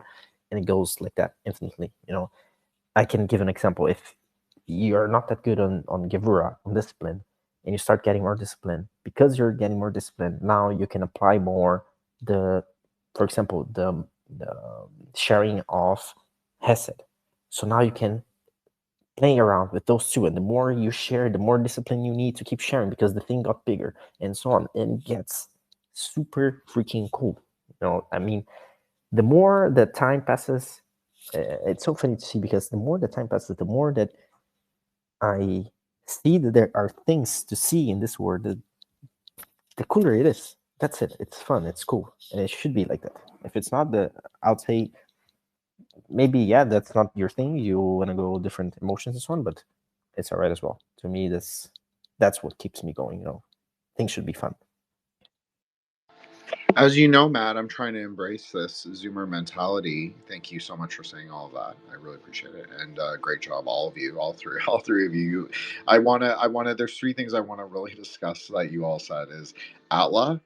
So everybody knows, like, I'm a huge Atla, Avatar: The Last Airbender. I literally think it's one of the most important, probably, American animated series probably ever. Probably since like Last Unicorn, because I think that's a really metaphysically important film. But I also think like Atla, yeah, for sure, super deep. I want to talk about Naruto and I want to talk about Saint Bartholomew. So maybe we'll do it in that order. And if anyone wants to jump in, of course you know. And hello, John. Let me just say hi, John. How are you doing? Thank you so much for coming. Appreciate you. Logis are always, of course, we require you because it happens in synthesis. So thank you so much. Okay, Atla. Well, I mean, it's deep as fuck. I mean, I don't know if you haven't watched Avatar: The Last Airbender, like, you need to go watch it, and you need to just put away that the idea is like little kids, because it's not. It's actually like those are just the vehicle. The idea is like the elements. The idea is like the relationship with spirit, with your own mind. It's with how to balance things. Like, I don't agree. I don't agree with all the storytelling that's done in it. Like, I've even joked about before, like, I would have totally learned bloodbending, because why wouldn't Katara learn bloodbending? Like, I would have, of course, I would have sat there and been like, I want to, like, I would have been like, okay, I'm evil. I would have told that old lady, like, I'm evil, I'm ready, I want to learn bloodbending. Show me how. Show me all the ways. Tell me all your secrets. But, because there's obviously a healing application to that. That's the other thing, is I could see it right away, since water is the element of healing in Atla. Bloodbending seems to be about biokinesis, control of the body. It's clear that that would have been really useful. I'm just saying. I'm not saying I would have used it for my evil purposes. I'm not really like that. I might have used it. I mean, I'm not saying I'm good. I'm not saying I'm good aligned either. I'm like true neutral, as I always say. But I'm not necessarily evil inclined either. So, yeah, I think the whole series, like, one of the most profound things was when they get to the Sun Temple and they see the two dragons, the blue dragon and the red dragon, and they're kind of swimming in the sky and they're making a figure eight. And it's all these fireworks, all these hanabi, flowers of fire, sparking around them. And one is the element of fire, and one is the element of thunder or lightning. So if you've ever heard us discuss Hesed and Gevurah, as Matt just brought up Gevurah, you will understand that that's what it's talking about. It's talking about the interchange between the fire and the thunder, the force and the sound, the force and the perception. It's pretty profound if you really think about it. And to encapsulate it in the colors, correct? To encapsulate it in the elemental ways, like Vajra arises at Hesed. We've talked about this a million times. Like lightning across the ocean. The sound is vast. It echoes. It's kind of like the hearing. That's one way to describe it. So it makes perfect sense. Gevra is very fiery, so that also makes perfect sense. And also maybe explain something about me a little bit, because it does show that fire is the most difficult element to wield, because it is inherently dangerous. That's not to say the other elements aren't. Of course, they're all really powerful. But like air, you see Aang use it a lot for self-defense. You see he uses it for his trickery fighting. Like he is like an escape artist. That's kind of his thing. Fire's not really like that. It's the one element that is kind of inherently martial, which makes sense. It's not evil. It's just, just looking at it very objectively. And so, yeah, the firebenders all struggle with their own bending. They either become like the sister, she becomes like very crazy and evil, or like Zuko, he redeems himself. He becomes a redemptive prince. But he's still scarred. He's still scarred, and he's still, he had to go through the experiences to become who he became. All of the qlippothic stuff that he lived, and yes, he was in a qlippa, traveling on a ship, cast away from his family. That's a qlippa. And so he had to go through it. He had to ride the dragon to come out the other side. And that's exactly what happened. And then Aang offered him a hand and was like, like, this is your chance at redemption. And so it just shows you that everyone in some way, maybe not everyone, but a lot of people sometimes just need a little guidance, a little, maybe just the story, maybe just like we were talking about, like media. You tell them the story is about redemption. So they also can believe that their own life is about redemption. They don't have to believe it's degraded. They don't have to believe that they're irredeemable or that they can't change. I think we're really big into this in our culture, like especially like online with trad people. They always pretend like you must stay fixed and like do this and do it like this, and like I'm not even talking about like being Catholic or Protestant or any of the bullshit that they talk about. I'm simply saying the people that believe that there's like some specific way to a rigid path. People are not rigid path people. That is not 2025. That's not fucking practical.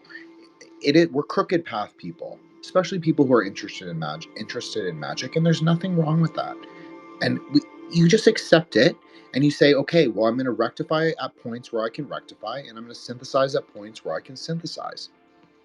And you're going to move forward, and you're not going to be so like, oh my God, I've made so many mistakes. Of course, I feel like that a lot of the time, not necessarily online, but just like in life. But, you still have to keep going. So that's something I learned from you, Matt, was like, I've embraced the idea of like, yeah, let's have fun. We're going to be online. Let's have fun. Yeah. Are there going to be fuckwads that like try and cause drama and like don't like me? Sure. Of course. I pissed off a lot of people. 100%. I get it. I'm abrasive as fuck. Okay. But I'm also funny and I'm also smart. So let's actually do a cool show. Let's do cool shit. Let's talk about cool shit. Who cares? They can say all they want about me. They don't know me. So that's it. Sorry, Mike. Please go ahead. Jin, that was great, as always. And I do just want to comment on the things you were just saying at the end there, sort with just rigidity and, well, there's something else I want to say, but first I wanted to comment on that. Like, I think people have this concept, especially with just spirituality in general, and religion that is something is so restricting. Like you have to abide by certain things, you have to not eat certain foods, you have to fast, you have to you're forced into this like very confining structure, and that's really not what it is at all. And that's an aspect to it, but the world has just been in a phase where it's been very restricting, and I think that's more of like the Capricornic aspect of spirituality, where there are a lot of practices that require a lot of discipline, right? Like meditating, you have to, if you want to like uh, keep the fire going to make progress with meditating, you literally have to meditate every single day. And if you miss a day, you like lose the spark, like you lose the fire, and then you kind of have to start over. It's really annoying. And there's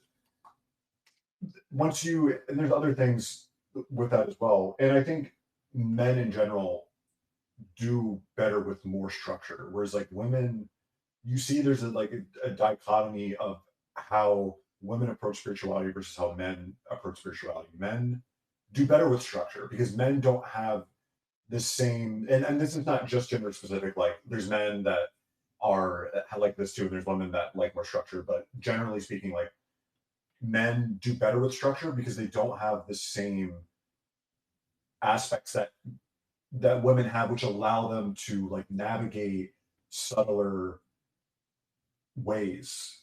Like women are more emotional, so they can feel things, and that those feelings are a way of navigating, whereas men typically tend to be more in tune with like their physical senses, and it makes them more grounded. And there's pros and cons to both. It makes them more grounded, but it makes them less able to move with like the flow of things. So they are better in structure. So it's been more weighted towards that for a while because we've just been like a very like masculine oriented way of like the world for a while now. But when it comes to the deeper aspects of spirituality, that's more like Piscean in nature, and Pisces like mutable aspect. It's confusing. It's like you're literally it's like Neptune. You're like in this. You're in the ocean, and like a fish navigates. How does a fish know where to go? It just like feels it in its body. It's just like deep, dark, like that's the way that you really should like embrace more to like have to know where to go, especially like in this time where there's just so much structure. And with my experience and something I noticed in retrospect, I think is kind of ridiculous. And with a lot of these shows, I didn't find a lot of esoteric stuff very early on in my life.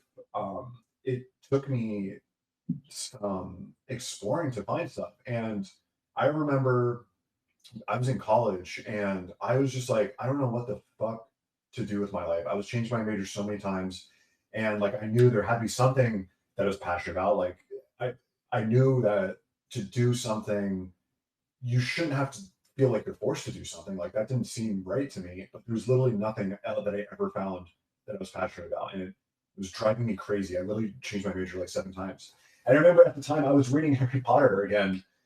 I was like skipping classes actually at the time, and I was just really going through like a rabbit hole of just literally I was watching Avatar: The Last Airbender and like watching Harry Potter, and I it just felt like the urge was so strong, and I was just like crying, like the emotions, and it just felt like an overwhelming sense of nostalgia from. And I didn't even have like a revelation from those, but I just remember like the feeling inside of me was so potent, like it was like an overwhelming, like there was just like something trying to call me to these things.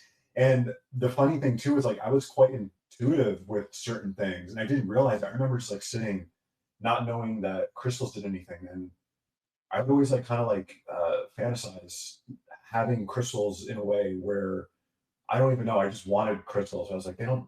But I was so practically minded, and I still am. Like I don't, I don't, I don't like tradition for tradition's sake. Like I do things because they do stuff. Like I'm like very practically minded. Like don't like I like to do. I like to know exactly what I'm doing. And with crystals at the time, like I was like, okay, they're cool. Like they're aesthetic. But like, why do I need a crystal? Like they're not. They literally do nothing. And later on I would realize they do stuff. So there's like a practical aspect to them, and like whether it's just like in your environment or you're wearing it or using it or whatever. But I was just sitting at my desk and was just thinking about crystals, and I was like getting this like insight, like crystals. That it was like literally talking to myself, like, no, that'll do anything. And there's other things as well, but think about interesting. Thank you, Mike. No, I agree. It's that I mean, this is a big thing for Aeon of the Daughters, like pragmatism, and everybody already knows that I have a little bit of an anti-authoritarian element or streak or ethos or core, and so I am slightly anti-institutional in a way. That doesn't mean anti-traditional, but I'm anti like the institutional structure, the klippoths, if you want to call them that, which they also are. I'm kind of like they don't really contain who we are properly. But I agree with you that men do better in the institutional structure because we are the path workers, path builders, and path workers. So we're like doing multiple jobs to build the paths between the Sephira where women are naturally Sephiratic. So everything that you said makes complete sense. There's even a biological reason. The fact that they have a womb, it just means that they're more empty in that middle portion. It's a very like pragmatic way to describe the exact same thing. That is very Buddhist, very Kabbalistic. It's just different language, different kind of framework, but it means the same thing, really. Yes, Matt, please go ahead. Yes, Jin. Let's all destroy Malkunafat forever. Freaking bureaucracy and Khalifa organizations. I also hate those. And yeah, completely agree with what Mike was saying. And it's very interesting that the only small point that I want to bring is that, yes, like most people with most yin or most yang biologically also, they're going to have tendencies. And what is super funny to me is that a lot of, especially on Twitter, like the hustle guys or trad or whatever, they're always pushing what? They're pushing Hod, they're pushing Gavura, they're pushing even sometimes Bina. And they are thinking that they're being the super masculine, trad, alpha, whatever, right? Guess what? All those spheres are in the left column. They are the yin column. They don't understand that they are going towards the balance because they already have enough of right column because they are already men. So they're balancing this shit by thinking that they are, super alpha and whatever. And if you understand what they really are, for example, Gavura is passive emotion. Passive, not active. Active is Hesed, it's Jupiter. Same with Binah, is the passive intellect. You create something with Chokhmah, you create the mental image with Chokhmah, it becomes sound that you listen to in Binah. It's freaking passive. So there's no reason for you to fixate on any of those. Again, you should be balanced. But it's just so funny to me that they all try to be super, I'm gonna do this, and yeah, you're just going to the yin column. What the fuck are you talking about? It's just so funny. Look, you touch on something really important, Matt, and I don't even know how to even say it because it is like it is weird. It is weird that like these trad right, like even like the wing not far right guys, they always draw from like the much more feminine, pillar. It is weird. It is kind of weird to me. I'm saying as a middle path person, like who's not really fixated with either of that, who's like fine with breaking klippas, fine with remixing stories. Hello, Avi. People, everybody, check out Avi, who is our yogini of the lodge, one of many. But we appreciate her. She's been a lodge member from day one. She's always come to spaces. She's always been supportive. She has her own yoga business. Please go check that out. She is listed on the website that Matt made us. She has her own section, and her links are there, but also on her pinned, I think it's your pinned tweet, Avi. You have your yoga at, so everybody check that out and know that she's one of us and part of our space. So we welcome you in. Thank you so much, Avi. With consent, I'm so glad to see you. And obviously, we are discussing Well, yeah, I agree with you, Matt. Like, fuck bureaucracies. Like, it's the most annoying thing. Like, why would anyone ever think that that was like a good idea? Like, you want to talk about like, like you all know I'm very pro America, all that stuff. Okay, but what is more like entrepreneurial, like very American, then why would you want to put like so many obstacles and barriers and like this and this and this and this before you? Like, it just seems like, yes, guardrails, structure, sure. But when this is the thing with Ganapati, so to describe, to like sort of compare the klipas, or at least the aggregates, maybe not the klipas themselves, but at least the aggregates to him, it makes a lot of sense, right? Because when do the aggregates become obstacles? When do they stop being roads and they start being walls? Can happen. Happens very often. Happens a lot. Exactly what Matt said. When you start to concretize those things in Bina and say, these are fixed structures. This is like our We Was Kang's legacy. This is the story. This is the only telling of the story that can occur. No, that's never true. Hero with a thousand faces. Even though always say like go past the Vaishnava layer, the hero with a thousand faces layer is, my semi-viral clips about yelling at pagans, which I am embarrassed about. I still am embarrassed about it, but I've just learned to accept that this is something that I did that will now live forever on the internet. And yeah, so but it's more than that. It's like I was really wanting him to like think past it. Because if you really understand, the deities for us are empty. So it's illogical to say that they're a worldly god. It doesn't make sense. That I hate this. It really drives me crazy. It's just like the paradox of it. It makes me uncomfortable as like a Kabbalist. But I know that that's also like a, online autistic thing or whatever it is. I'm not, but I'm just using that as a, klipa or a label or a, like, a name. But it bothers me. I don't like that it gets so fixed. I think it just let it be free. And that's sort of how I think of us, is like we should be free. We don't need to. I'm not saying no police, no laws, no nothing. I'm pro. Like, I'm pro nationalist in the sense that, like, yeah, you have to have a country, you have to have borders, you have to have this, you have to have communities, you have to have an identity, you have to understand who you are and where you're going. But that, I also think that gets lost. Like, where are you going? It just gets repackaged, recapitulated, remixed, and resold as these kind of like branding exercises that we have now. If you've been on Twitter since 2020, like me, or you existed here before on the Carnogram before, you've seen all these different movements. You've seen all these different kinds of like ideologies, identities, repackaged, remix, and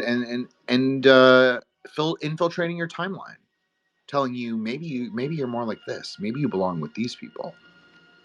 But what I like about us is like I mean, I'll just say for myself, but I think this is an ethos that we all carry as misfits in a way, is that whether we identify as that or not, but we can say like, actually, no, you don't have to be one way. You don't have to be within like an ideology. Like, fuck ideology, fuck cosmology, even.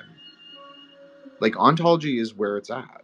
So at least let's try to be ontological. Let's try and be at least go deeper than the normie layer. So I think that it's very revealing for a lot of people. And I think that's why a lot of people will eschew that.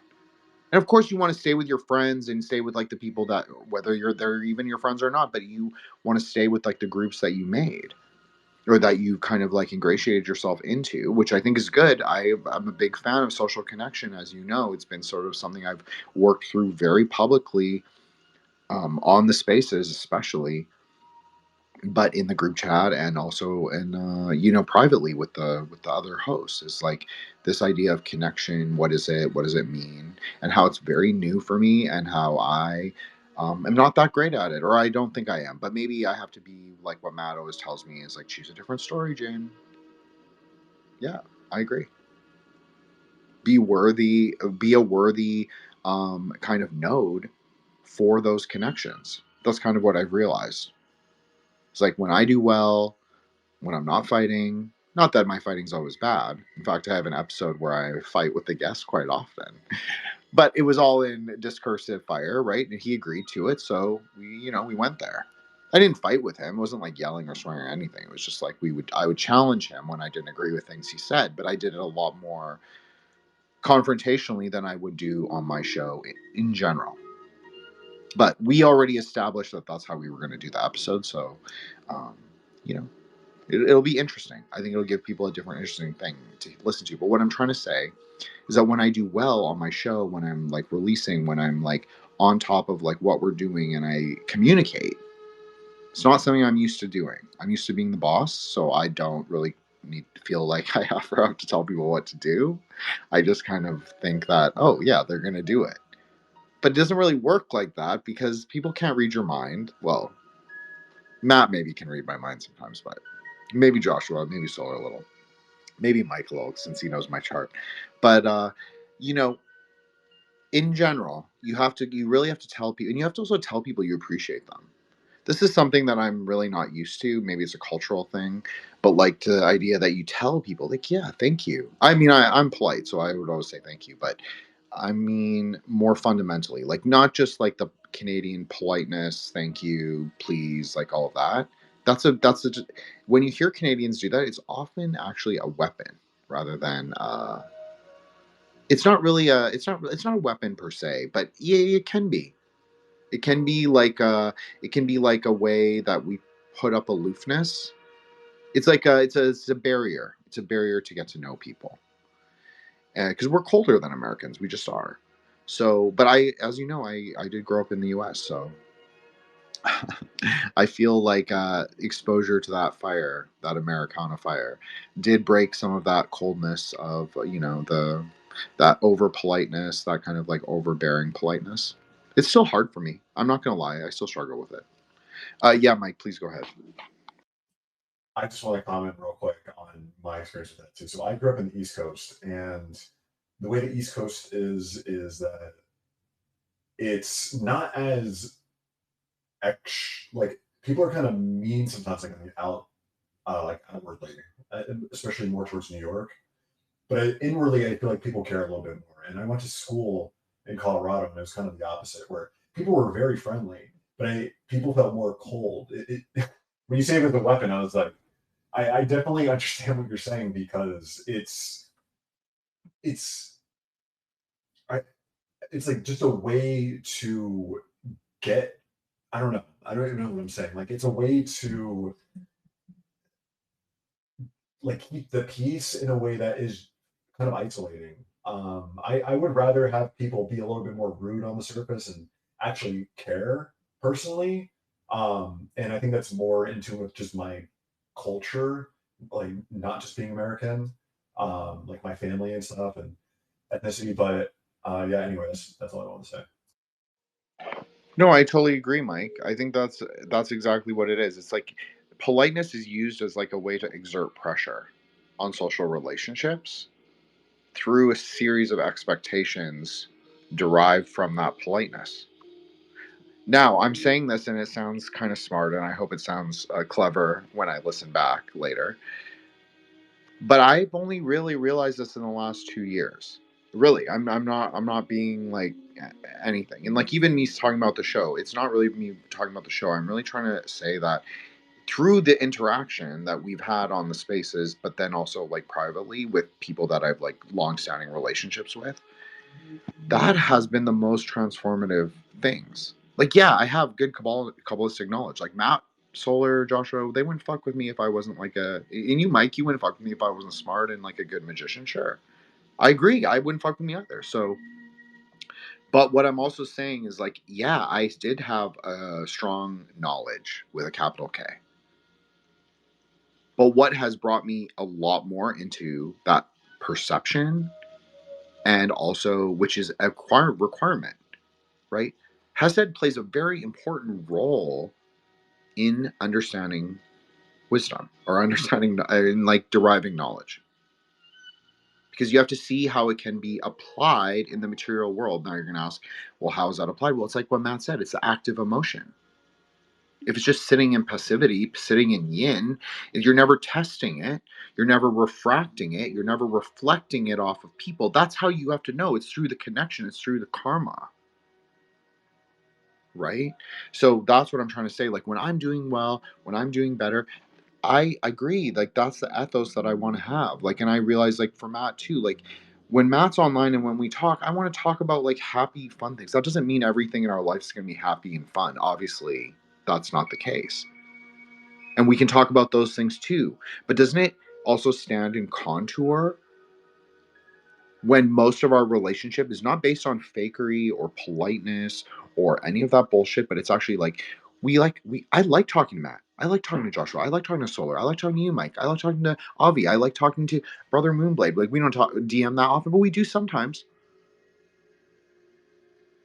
And so, like I want to enjoy those relationships. That doesn't mean that I'm never going to cry in your DMs. Okay. So just like, if you're listening and you've ever gotten one of those, I'm sorry, or yell, Joshua, apologize. But that the reality is like, I've only been able to test a lot of these Kabbalistic ideas through you guys. That's the truth. So as I tell Matt all the time, like I'm still figuring it out. And I realize like, yeah, the paths aren't so fixed as we would like to believe. It's a lot more in flux because I always said I was better at the Sephira. I always knew myself to be better at the Sephira, and I am in terms of knowledge. But in terms of path workings, well, how are you getting from A to Z? Like, so you have to kind of know them a little. You kind of have to have an idea of where you're going and how you want to get there, and which is all things I've discussed before. So it's like, what are we going to make the new Aeon? Yeah, it is the Aeon of fucking play. It's Lalita. That doesn't mean stupid play, though. Why? She's really the goddess of knowledge. She's really wisdom in perfection, prana paramita, perfection of breath. So it's both. It's the perfect Gevratic Hasidic relationship. It's like active, passive, active, passive, like water. Like everyone loves that. I know everyone on Twitter loves that thing, Bruce Lee, and whenever someone posts it, like one of those like slop engagement accounts, they'll post like Bruce Lee thing, and it'll be like water, and everybody's like, yeah. But he's right in a way. But be like water and fire. Maybe be more like Atla. Maybe that's the whole idea of what Mike said. It's like the blue and the red dragon. But how much are you going to destroy of the world, and how much are you going to remake of it, and how much are you going to sustain of it? Right? Like there's room for all of those things. There's room for all of those things within yourself too. And I think this also goes back to like the archetypal hero. Like we owe like a lot of the trad people, not even trad people, but like more of the dissident right people. For a long time, they would talk about like, oh, the degradation in the world, the corruption in the world is from the anti-hero. As someone who's always identified more as an anti-hero, we've talked about this a million times. Like even the Monkey King, especially in like Chinese stories, he's much more of he has anti-hero elements, right? He's not necessarily the Western anti-hero where he's like antinomian, but he has many transgressive things, or not even transgressive, but he has things where he breaks qlippoths, right? He's unconventional. He's a jester at times. At other times, he's a chaos agent. But it all serves a kind of dharmic purpose. I'm not saying I embody those things. I don't. I'm just saying he does as a character. So I think that that's more of the character for our time. I don't think it's so fixed in these like strictly, oh, I'm gonna like wield a sword and I'm gonna like go off into battle and I'm gonna like subjugate all these heathens or all these like I don't know, or like the pagan guys do it to the Christians too. It's not just one way. I know they like to say, like to cry that the Christians are bullying us, but no, it's both of you. It's both of you engaging in rhetorical like discursive fire with each other, and that's why that they're reacting to each other, and that's why you're both being hard R retarded, because you're doing it, you're baiting each other. Like someone who is like a somewhat well-known engager in discursive fire on the timeline, I'm just saying that like you get what you put in. If you're provocative, you're going to get a provocative response, right? That's very Kabbalistic. Everybody here understands that. So You know, the thing is not to be bound. And so that's what I don't like about paganism. I'm sorry, like that's what I don't like about paganism either, because I think it's very bad. Like there's those bounds, like honor bound, oath bound, duty bound. Yeah, I agree. You need those. I think that's are all good values, especially for men, like loyalty, sort of like brotherhood, camaraderie, friendship, especially in our fraction. Like we're so fractured. We're so fractured. I'm not saying for even myself, but yeah, obviously that's true in a way. But I'm saying for like everybody coming up in the digital age, coming up past 2001, September 11, I know that's always the kind of magic date and it makes a lot of sense. So, we crossed through a threshold. We've crossed through many thresholds since then. And reality has been kind of bent because it's not that reality itself is unstable, but it's that the foundation of our minds has become a lot more fluid because they are kind of initiatic events, right? Like COVID was an initiatic event, no matter like what your feelings particularly towards it were. And it broke a lot of klipas for a lot of people. But then it's all about how you take it. Like, do you want to go be a truth account on like IG? Some people do. I'm not saying anyone in this room. I'm talking about like those people who have podcasts and shit that want to do like, oh, it's the Nephilims, it's the Watchers, it's like it's the Abyssal Gods, it's like the Satanism, it's like all this shit. Like, yeah, of course there are people who believe in those things. There are people who have like really weird ideas of the world. You can't control that, Naga, right? Can only control your own mind and then your own sphere of influence outside of that, which is something we discussed when we discussed Malkuth. Because you are also the 10 and the 1. Like, you're both things. Like, Kether is, like, within you, too. It's just, like, we can't always get there. Because we're so aggregated and weighted down in our own bullshit, right? So that's kind of what I was trying to say, like, maybe in a really long-winded way about Matt's point. Just that, when we should have fun and we should play the game, but we shouldn't necessarily play the game with ourselves. I think that's actually a good point, is that we shouldn't play the game with ourselves and we shouldn't play the game with each other as much as possible. Obviously, you're going to, you have to do it a little because this is how, online spaces work. But I think in general, I think this is where Zoomers do have it right, is the sincerityness. And you can even tell, even with their horniness, I'm not trying to be weird or gross. I'm a little more, don't like talking about this stuff, but I'm just saying that they're actually less than millennials by like a considerable amount. So regardless of how the right wing perceives the Zoomers to be, I can tell. I can tell it's a lot more tempered and it's a lot more like, we're not going to discuss every little bit of our lives on the timeline. So they're kind of re-normalizing. Like, I've always been more like that. That's more how I am as a person. Like, there are things that you just don't talk about, that you don't say, that are just totally private, right? Private thoughts. We all have private thoughts. It's totally okay. Social media kind of tricks you. But it's a trick that you have to consent to. But it kind of tricks you because you have all these people that do say, oh, I'm in a KMS, and like, yeah, I get ooh sometimes. I get a little depressive sometimes, sure. But like, I'm a mad creative, like kind of tantric genius, crazy wisdom guy. Like, of course, yeah, I fluctuate a lot. But not everything is meant for everyone, and not everything is meant for public.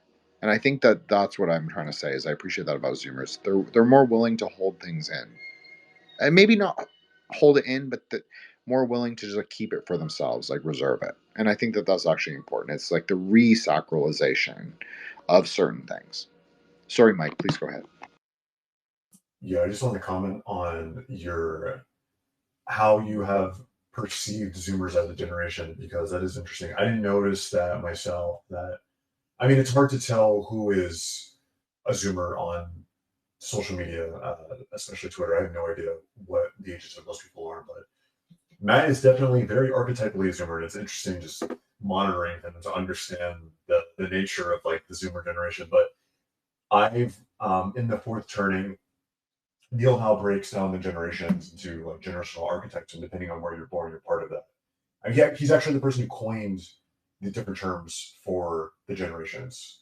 millennial Zoomer and all of them. And like the millennial generation was born during a part of the cycle that is more air. So millennials have this layer to them that is like an air sign, whether they're, actually an air sign, like astrologically or whatever. Like the generation itself is like an air sign, and Zoomers are more earth sign. They're more practical. They're more conservative, more body focused, more introverted, and not as obsessed with technology and things like that. So that is interesting that you noticed that, because I didn't, but wanted to mention that. Well, I mean, thank you, Mike. I appreciate that. That was great. I agree. I totally agree. It totally makes sense. Anne of the Daughter. It completely makes sense. It's like air, it's fire, and it's earth. So, it's I think Josh was probably thinking about it's like the three mothers, right? So the reality is like, yeah, I always say, like, I'm a speculative Aquarian. Like, for sure, I am, 100%. Stars over planets. Nobody make any jokes about me, please. But,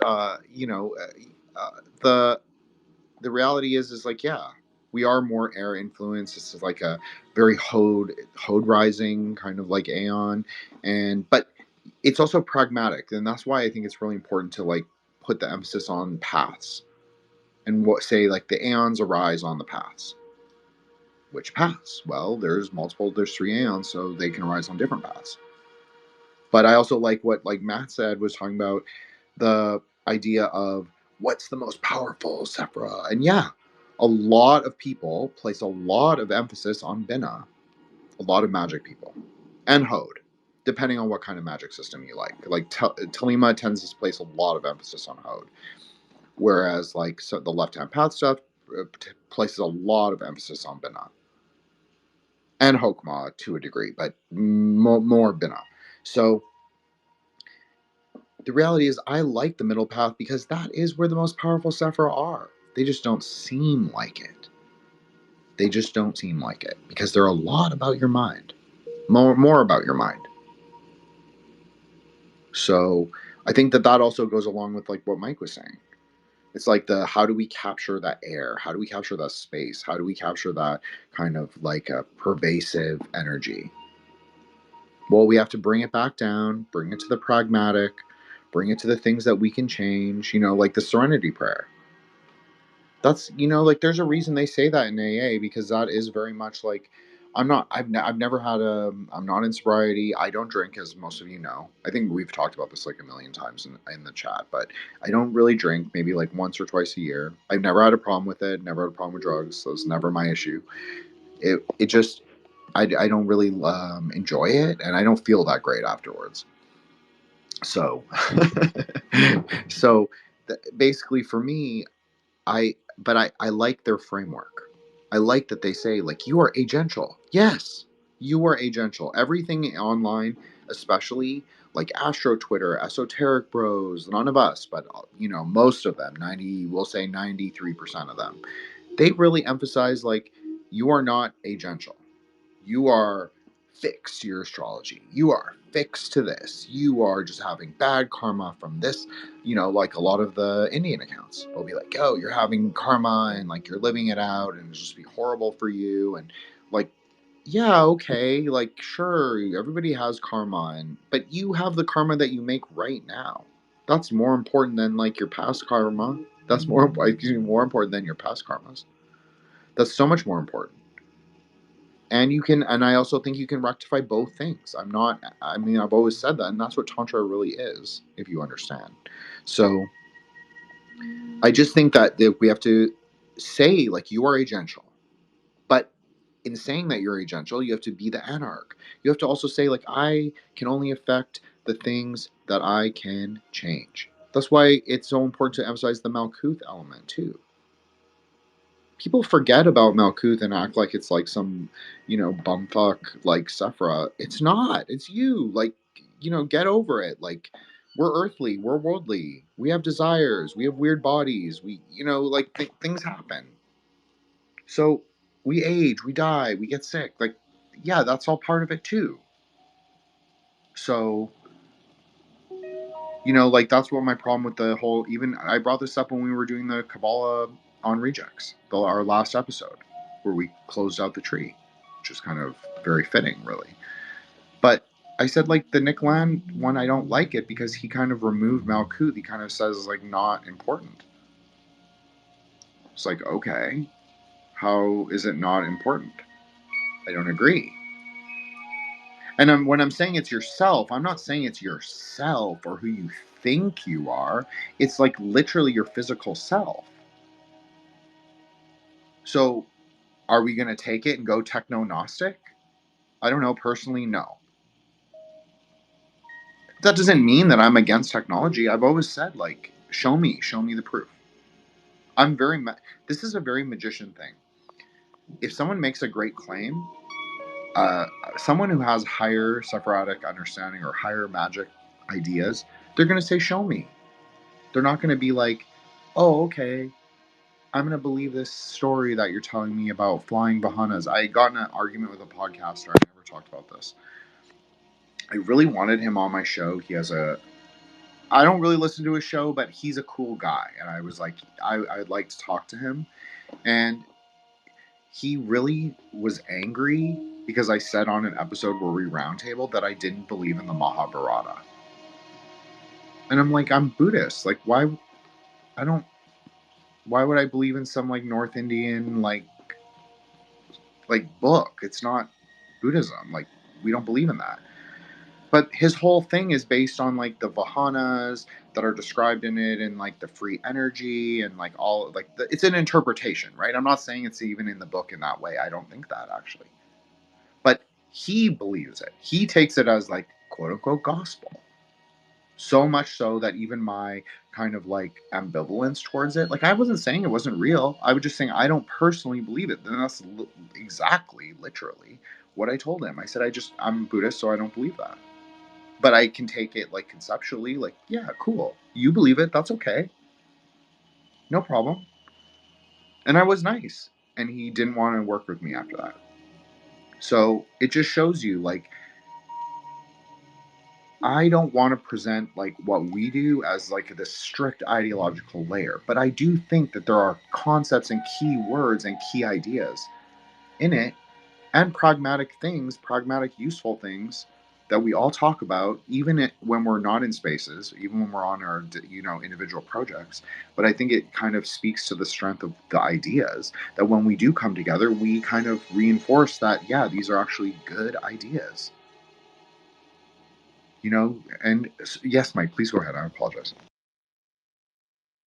Yeah, I just want to emphasize many of the things you're saying because I'm someone who views all of this stuff very empirically.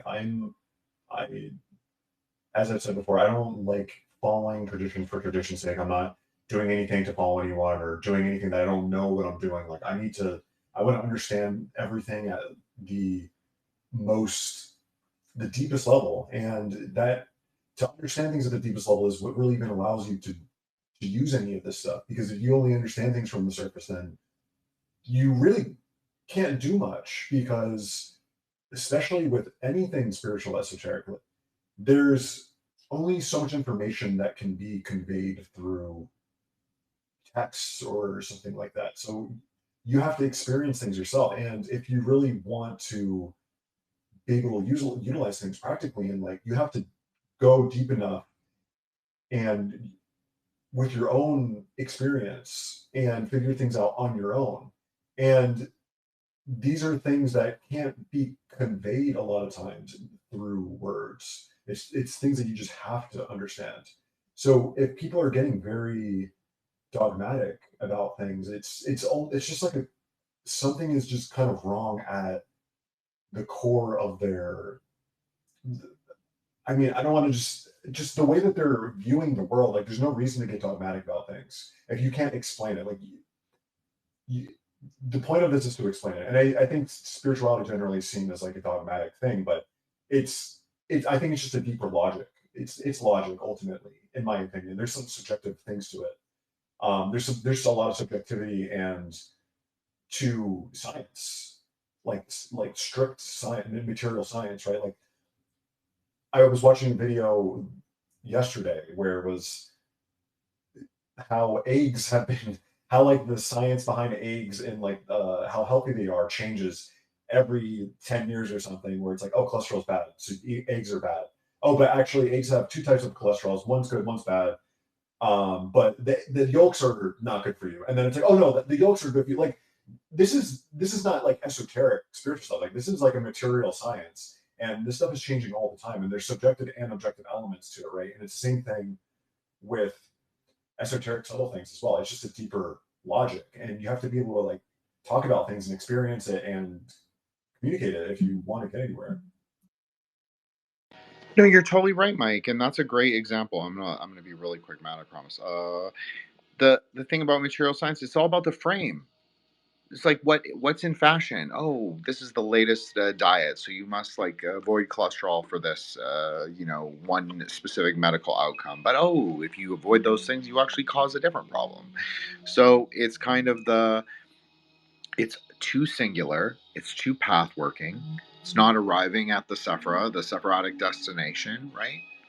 The Pardes core, sorry, Matt.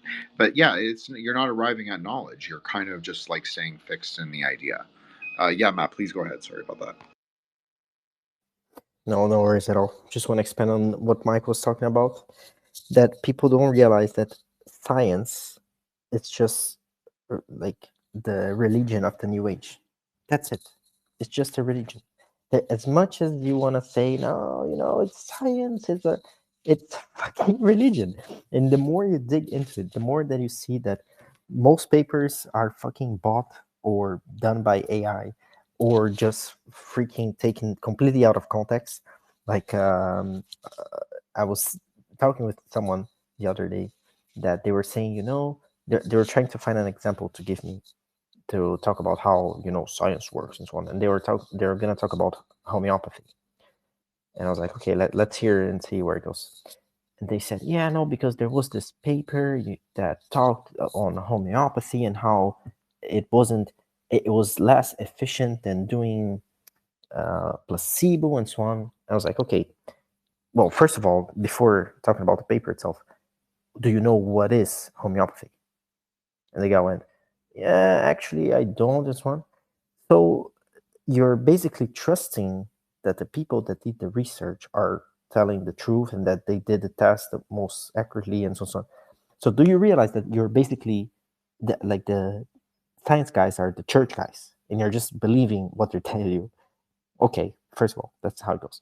Second of all, you go and see the paper that he's mentioning, and it's a metadata shit. It's like, or what is it called? It's not a metadata thing. It's some kind of paper that it's yeah, I think it's metadata. That basically what they do is they don't did actual research. They just got a lot of other researches and they just kind of flat together into something, and they kind of did some averaging to kind of have some results.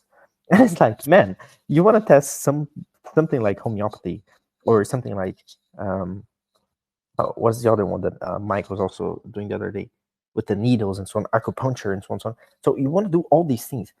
Those are holistic sciences. It's not something that you just can, test. And first of all, it depends on the body of the person. It depends on so many things. It's not, if you want to have like the same effect on the same person on the same time, so it's not going to be that straightforward. So again, it just doesn't make any freaking sense to what you're trying to do. And again, but people get stuck into those and they think, oh yeah, because it's science. And like Mike was saying, man, if you go into the wellness like TikTok and whatever, those kind of things, every week there's something bad that you shouldn't be doing. This week is like butter, the other week is like water or eggs or whatever. It's like, if you hear everyone, you're not gonna eat and drink anything more, not even prana, not even the sun. You're gonna, the guys, yeah, they say it also, the sun is bad and whatever. So again, how the fuck are you gonna live life, if everything is bad according to science somehow? So yeah, man, it's just a different type of religion. That was extremely well said, Matt. Thank you so much, and Mike as well. Thank you both for saying all of that. Yeah. Do you want to believe the Tiphorotic priests? That's a perfect way to say it, Matt. Like the priests of the new religion, they're very Tiphorotic. It's just the outer institution. They don't really even know what they're talking about. They don't even know that they're really just the outer presentation. They think that they're the high technocrats of our civilization. No, they're just the middle management, and that have really inflated egos. So that's why they're Tipperatic priests, right? Or the Klipa, the Tipperet at least. But yeah, like I think, and what I think is a lot of those health people, they desperately want to break the Klipas because let's be honest, like chronic illness and all of like the health things are clearly a big problem for many people in like the younger generations. And so yeah, I think people, they're trying to break it. They're trying to break through these institutional ideas. But in the breaking of them, what did they do? They remade them. They remade them into their own fucking silos.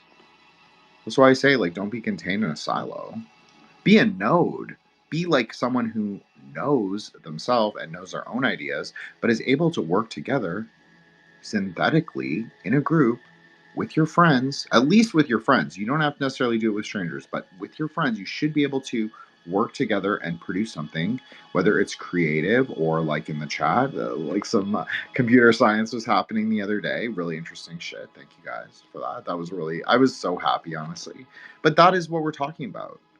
It's like, can you be creative? Can you be spontaneous? Can you do something together? Like, it's very Taoist, right? Like, 自然.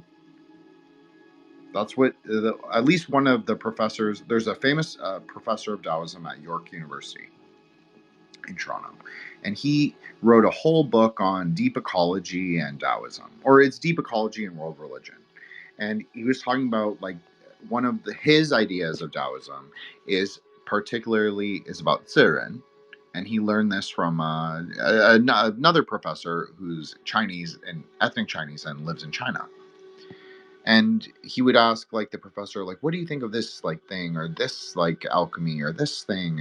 And the professor would be like, no, it's like Ziren, like you just wu wei, like you just go with it.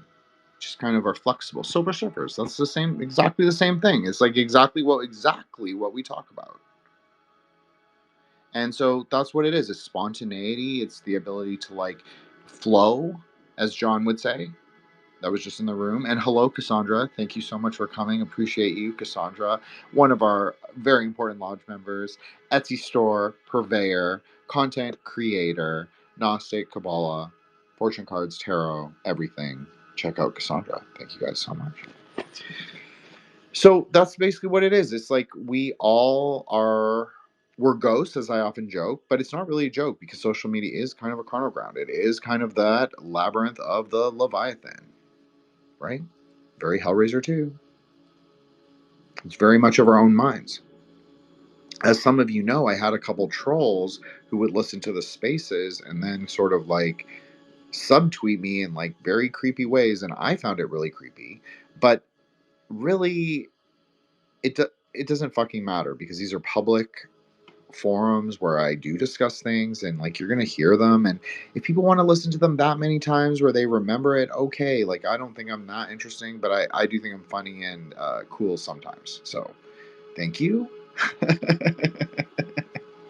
So I just decided that it was better spent because it gave me a lot of anxiety, and I was just like, you know what? Let's just go with it. Let's just like rock and roll. And I feel like that is kind of like how you break the silo. Like I'm not going to be contained. Okay, you subtweet me. Okay, like I'm not contained on any side of Twitter. I'm on our side. You want to talk about like Jin as a node or the Grey Lodge as a node? I'm on our side of Twitter. People can come over to our side of Twitter if they want to come over. It's not going to be the other way around anymore. I'm not trying to like buddy with people just for like to get on my show or to notice us. Of course, that's great. I do want that. I do like seeing like Matt getting booked. I love seeing like everyone going and doing like projects and like being successful. And I obviously want my own projects and our show to be successful too. That's a big part of it. Why would I do it if I didn't want that? And there's nothing wrong with that. There's nothing, and I know that you're all going to be like, because you're all more American than me. You'll say, "Well, Jen, of course." No, this was like a course, sort of a foreign concept. It wasn't that I never wanted to be successful. Of course I did in it. But I didn't really know that I could say that. I thought that had to be a private idea. But this is something that Americans are good about. They're actually able to articulate their own desire for success. A lot of people are not. For cultural reasons, for different things. But there are different reasons why people don't always aren't able to do that. But then when you say, okay, like raise something to success, so you are raising it to Tiferet, but where are you going to go? Are you going to just stay stuck in Binna? No. And why? Because, as Matt said, by putting the shows on YouTube, transferring them into the space of sound, even though we record them, always saying this, we transcend time and space, but putting them in the archive allows them to be accessed more readily. So the Hokmah of it all, the wisdom of it all, can then pervade. It doesn't have to be so fixed, because you can listen to a space a year ago and you can see that I've changed, and you can see that I've actually improved in Kabbalah by a lot substantial. So it changes the whole nature of the space, and that goes for all of us. And it's not because of me, because Matt studies Kabbalah on his own. Solar speaks Hebrew. Joshua did like several weekend things where he was like doing intensive Kabbalah study because he wanted to, keep up with all of us. And he was able to. And he was able to, in fact, so much in one weekend. Once Matt and I were hosting together, and we both were like, in my mind, this obviously can't be true, but in my mind, sometimes Matt and I look at each other when people say things, and we just kind of like, I know. But like, that's how I felt. I literally felt like I saw in my mind, I saw Matt's face, and I was like, when we looked at each other and when Joshua was speaking, and we were like, he's gotten better, hasn't he? And it was like in that perception, which is also very Kabbalistic, right? We heard him. I could hear he improved so much. And it wasn't through book knowledge. It was actually through experiential knowledge. And that's something much more delicate, much more subtle, much more impressive. And of course, book knowledge is important, really important. I'm not saying discard it. I'm saying just it's more subtle. So it's a little harder to articulate sometimes. But if you're able to do it, something is special about that. So that's recorded. That moment is recorded in time now. And Matt and I both said something right after he spoke. So we acknowledged it. And I feel like a lot of people lack that. Like when you're not told, like, yeah, you're actually improving. You're actually doing well. You're actually doing okay. Like everybody fucks up, and you should own it if you do.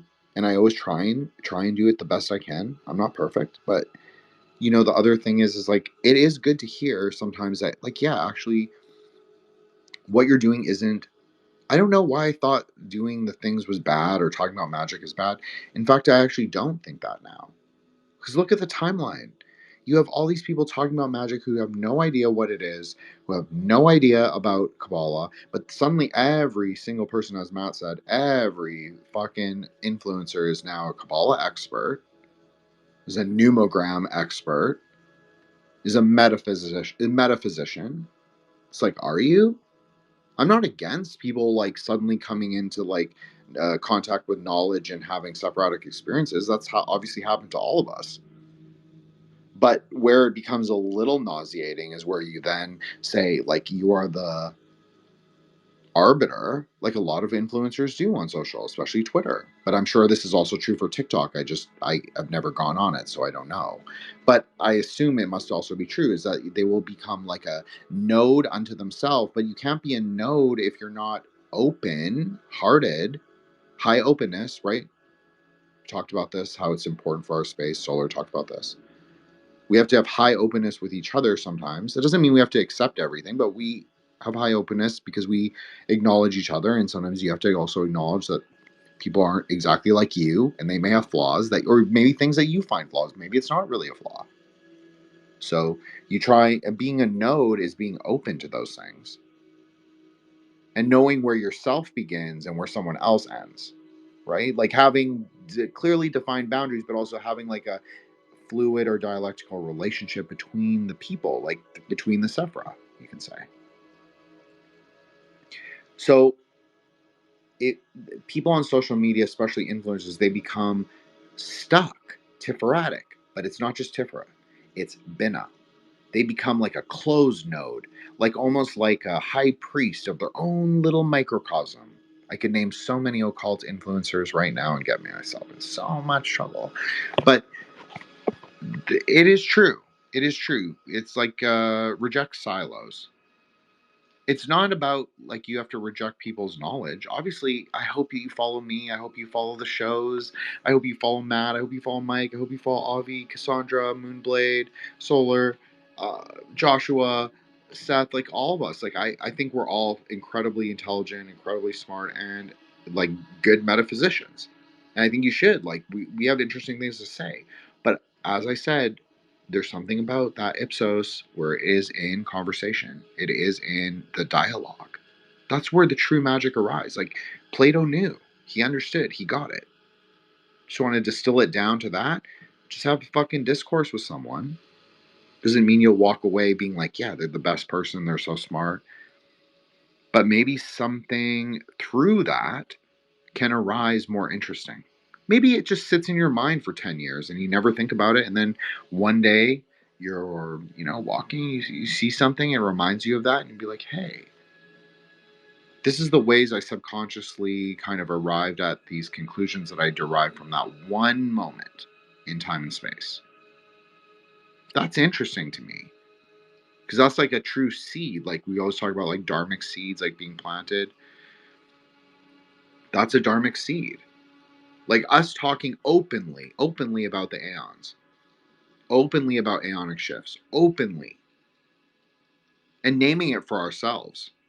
That's a very powerful Kabbalistic act. We've talked about this many times, the power of names. But to kind of give it a frame, because through the frame, as you all know, I like that kind of, we'll say, the divine weapon of a bow and an arrow. I think it's very interesting.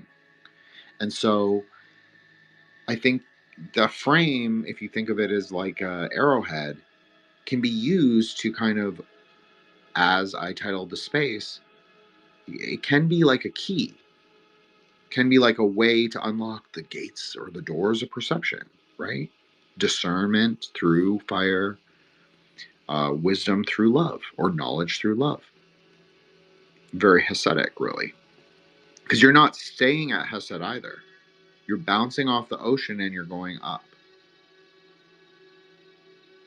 Right? So you're not static in either way. You're kind of like you're very fluid. And so that doesn't mean anything. That's not anything to do with like perceptions of sexuality or gender or sex. It really doesn't. Because those in and of themselves, those kind of like labels and identities, those are also klippoths. Like I know it makes people really uncomfortable and they don't like to hear that, but yeah, those are very superficial ways of thinking. A lot of times. I'm not saying for everyone. And it's not like, this isn't like, I'm not like being like, oh, like heterosexuality is like no, I don't think that. I'm like pro, but I'm also saying like that's kind of just the normative default. Of course, more people are going to always follow that. That's going to make sense. And we should name it. And like that, yeah, that's normal. But then, you're always going to have other expressions. But it's not really about either of those things. It's really about how you deal with them in your own consciousness. Because it's always about that interplay between the garden and the carnal ground. How fixated do you become on the carnal ground? Do you become fixated by its pleasures? As some of you know, I do like gardening, as Joshua does as well. So, but through gardening is a great Kabbalistic act in many ways, because you can see the seasonal changes through other plants and especially flowers. So you see them come and go, you see them fade, you see plants succeed, you see them fail. So you see the ephemeral nature of the world. You understand that, yes, it can also be a carnal ground. It can also be very much like a world of decay. But if you understand how it works, it's like an opportunity to either remake the bed, or the plant returns and you figure out a way to amend it so it does better, or you cut it in a specific way, like different, you shape the world that you want to see. So that's why it's a good metaphor for life as well, gardening, because it's very much within our hands. It's very much like carpentry or masonry, right? So it's very similar to all those things. And it takes a degree of knowledge of the lunar and solar schedule. You have to pay attention to time. We talk about this a lot. It's very Benha. It's a way to structure kind of like natural events, natural occurrences. So it's very fundamental. And it takes us. So it's a very interesting way in that too, because yeah, you can own a piece of like a woodlot. Like a lot of people where I live own woodlots, because people, like a lot of people use firewood, including me, for partially to heat their house. So the reality is like you can just own one of that, but it doesn't really require you. Like, yeah, you can go out and harvest the wood and all that, but it doesn't, you can just let it sit. But a garden requires you. You have to be in perception and in relationship.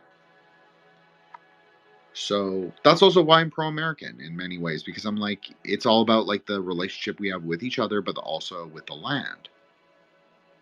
And like that totally gets forgotten about, or it gets overemphasized. Like you'll see a lot of people talking about like, I know Gordon White kind of coined the term geo-regional animism, or at least popularized it. We'll say popularized it. And like, yeah, that's fine. But like, is that going to be the new religion for the new Aeon? Is like everybody goes and worships like the water god of this specific place, of this river? Or is it going to be like everywhere has like their own temple, their own like deity of the nature spirits? Like, I don't know. For me, that's I don't really love that. So I'm gonna let Matt go. Sorry, Matt. Please go ahead. Yeah, I think I'm gonna hop out in a bit, but you touched on a very interesting thing where I see more and more there. Again, we're moving in the Aeon, so things are not gonna work exactly the same. But more and more, it's kind of as if the way that most people are gonna be controlled are not gonna be through religion, meaning people are gonna understand that religion is something individual, like what you believe in, what you practice, how you practice your dogmas, whatever. It's not something that necessarily everyone has to have the same. There can be similar archetypes, but you can have your own thing, kind of thing. But the let's say qlippoths will be more strongly, and this is already happening, in technology. So it's kind of like, yeah, sure, you can believe whatever you want. Anyways, log into the app and stay here the whole day. So like they just change appearance, right? And so again, the faster that you adapt to this, the faster that you don't get stuck into the new things that are being created, because then you understand what's the quote unquote next enemy or next challenge, and you get to enjoy the things that are already past, like again the religion things. So you can just start enjoying your individual religion, kind of. I think at least that's how it's kind of already happening, and how it's gonna happen more and more. Yeah, that's great. Thank you so much, Brother Matt. I appreciate you for joining us. We'll close it out. It is getting late here too, so we'll say like even in 7 minutes. If you want to stay, please stay. If you can't stay up, I totally understand. Please go to bed. You know that I care more that you rest than if you stay. But of course, if you are here, I'm comforted by the fact that people come and that we all are together. So I like it, obviously, and very much, and appreciate it. And yeah, so I agree with all of that, and I think it is about the individuation. We talked about this, like how Ipsos, in and of itself, when it's at its most Hode-like, is too porous. But then there's an element where Matt is saying it's like individuated. Then you're getting something really interesting. Then you're getting like people's praxis. people's like daily practices. Like Mike was talking about crystals, and Matt brought up how Mike talked about the other week acupuncture. Like everybody's going to have different processes. Everybody's going to have different sort of like sadhana, you want to call it, techniques for getting themselves there. Some are going to be more efficacious than others. Like, let's be honest. We're being pragmatists, right? So we have to agree that there are probably some ways that are better than others. And that's okay. That's not an aspersion on anyone. And there are different stories that are probably better for taking you where you need to go. But of course, everybody is different. So just like we always say, this like in Buddhism, I'm not saying that you have to be Buddhist, but like obviously I am, so I bring that layer. But 108 million, different kinds of dharma for 108 million different kinds of people. That's what we say. So what can you do? Like there must be some primordial truth, which there is, and there must be a lot of relative truth, and there must be a lot of bullshit, and there must be a lot of lies. Just like you can kind of arrange that like almost like a Sephira or a Klipa. You can say that the Partas layer, and we've said it many times, not just me, but like Matt, Solar, Joshua, Mike, all of us. You've heard it many times, but it's like the Diamond Thunder layer. It's like that Rigpa layer. So maybe that's the primordial truth, and then everything that you build out is not a lie, but it's further away. So I think that pretty much that's the idea. Is like we want to try and get close to that layer and then still be in the world. So as you know, I talk about pink as like that kind of color, but it's not just pink; it's pink and green, and kind of like, but it's also like all of them, kind of like it's like kind of like there's something fundamentally synthetic about this aeon, but people tend to dislike that word because they think that it means not traditional or not based on anything. But everything is based on something. All the stories have been told before. I've heard this a million times. We all know this. Stories have all been told, remixed, repackaged, etc.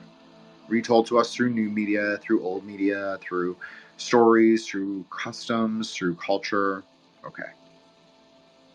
But we're all together and we all have the internet. We have this incredible ability.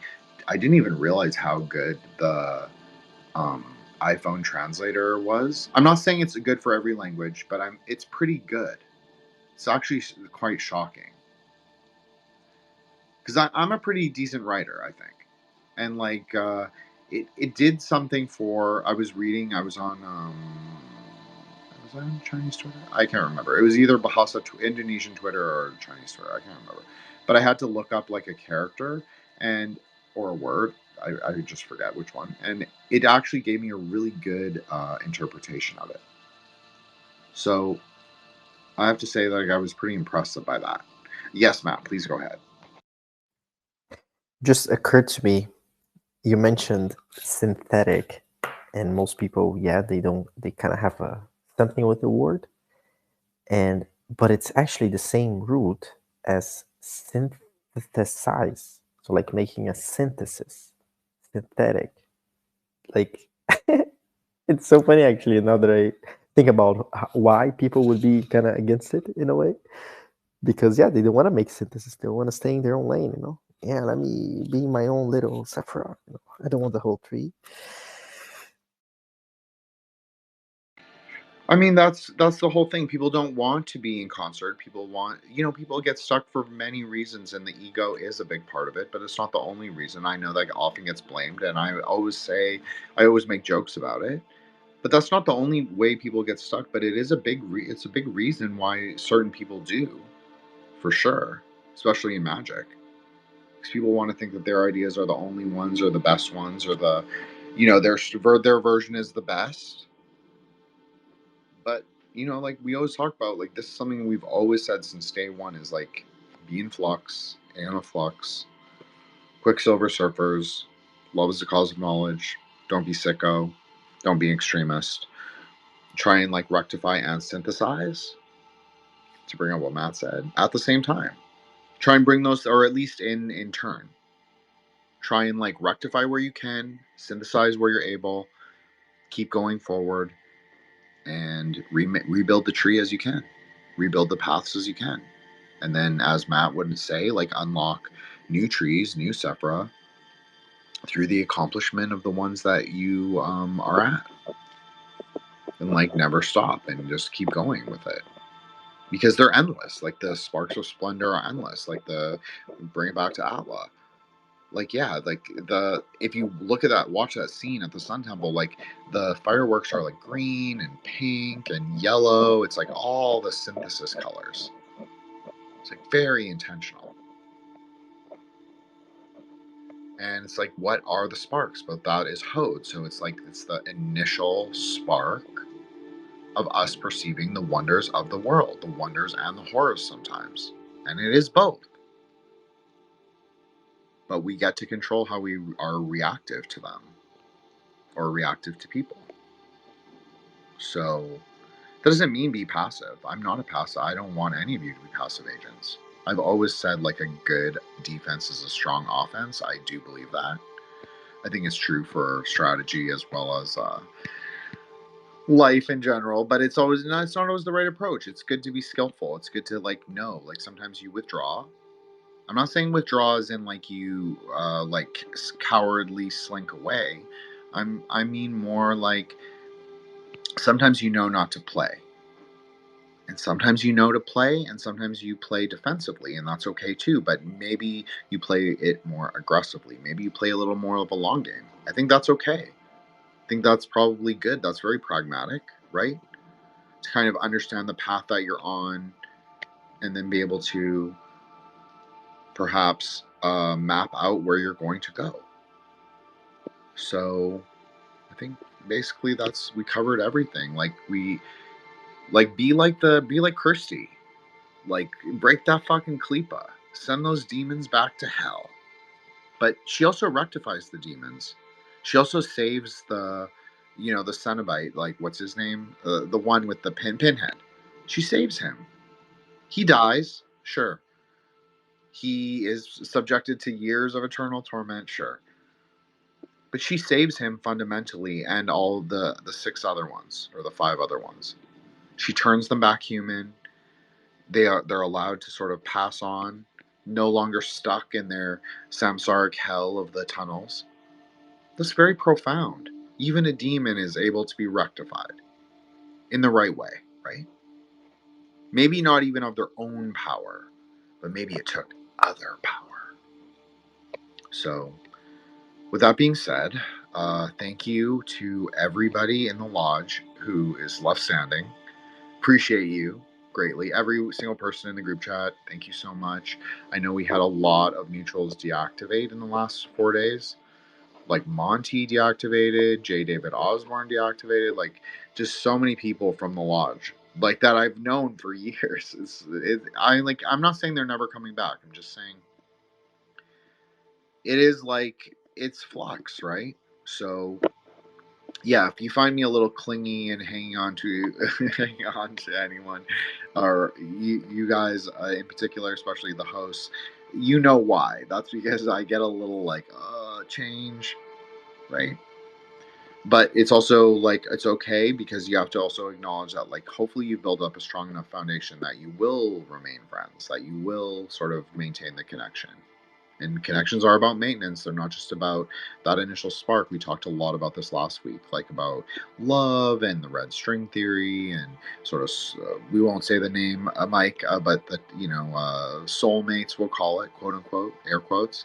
So but it's about maintaining the connection. You can be a soulmate with someone, sure. I believe that, sure. But are you working on it? You think it's just gonna be easy? You think you're just gonna get together and it's gonna be like, it's all rainbows and fields of Denmark or whatever, and it's like all great. No. So all relationships are work, and that's okay. We should actually embrace that as like aeonic pragmatists. So there's nothing wrong with that. I know Avi talks about this a lot. She just does it in a very subtle way. But for sure, you have to work on your relationships. You have to work on yourself. You have to, try and embody those Aeonic qualities: will, love, and life. And like Matt said, like go out, have a great life, have the best life you can. Like Mike said, be pragmatic, because that's also about life, right? That's also about love. Pragmatism sort of roots them all in the ground. So that's a great way to end. So I'm Jin the Ninja, plus Ultra, the Grey Lodge, raising hell, the occult mediums. But not mediums as in spiritualists, mediums as in media. Hellraiser, 1987, ARK 1. So we'll do a movie every day this month, simply because people will be in and out, the hosts will be in and out. Not every day, I'm sorry, every space. Well, there's only 4 Fridays, so we'll resume book club in November, and I think it'll be better because people will be more available and more around. So, and I just think for Halloween, it's fun to do like these spaces. Like we didn't even stay on Hellraiser 100%, but obviously we circulated the theme of Hellraiser the entire time. Like I kept thinking about it, but maybe we didn't say it with specificity. So, room shoutouts. Mike, thank you so much, brother Mike. Appreciate you. So happy that you joined us. You're a great co-host. Thank you so much. Really appreciate you, Mike. Thank you to my brother Matt. Amazing, dude, Kabbalist, magician. It's so crazy to me because I think like I'm cool. Like I'm the I'm like the millennial magician of like I'm the it. I'm not. I don't know if I'm the it, but yeah, I think so. I'm like the it magician of my generation. Yeah, you could say that. And then you could also say that Matt is also it, but he's of a much younger generation, so he can become something so much more than me, and that's what I like about Matt, especially. And then, of course, Brother Solar with his lexical precision, textual analysis, and just dark cell mystery. Of course, we love that Naga, but he is a troublemaker at his core. And then Joshua the Branch, of course, my brother, and a great podcaster and my friend as well, and a friend to all of us, and the grandpa, definitely the stoner grandpa of the lodge. He is the Big Lebowski, really, if you understand that reference. If you don't, I'm sorry. But it is Joshua. Like that. If you don't know that movie, go watch that movie because it'll explain a lot. Obviously, Avi, thank you so much for coming. Everybody, check out her links and work. And Cassandra, everybody, check out her links and work. And thank you so much for coming, both of you. Appreciate it. And of course, Matt, check out his revamped Kabbalistic tree on his site. Check out Threshold Saints on Spotify, Apple, or anywhere you get your podcasts. Check out the Grey Lodge at the true TRVE greylodge.com, and on YouTube. Like and subscribe, hit the fucking bell, ding-a-ling-a-ling, and of course follow all of us on Twitter or IG or wherever you want to, get a little. You want to get a little wild and talk about the Sephira, talk about ontologies of magic, and perform some metamagic of the new Aeon. I think we're the right crew for you. So I hope everybody liked it. Great space as always, and just go forth. Love is a cause of knowledge. I know I say that like 50 times, but can't really overemphasize that, can you? When it's like so deeply important to both the Aeon and also like Sephirotic experience. So, the arrow can be can break the qlippoths. So that's a good way to think, I think. And okay, so closing out, Jin the fucking Ninja. Check us out. Have a great night, everybody. Thank you.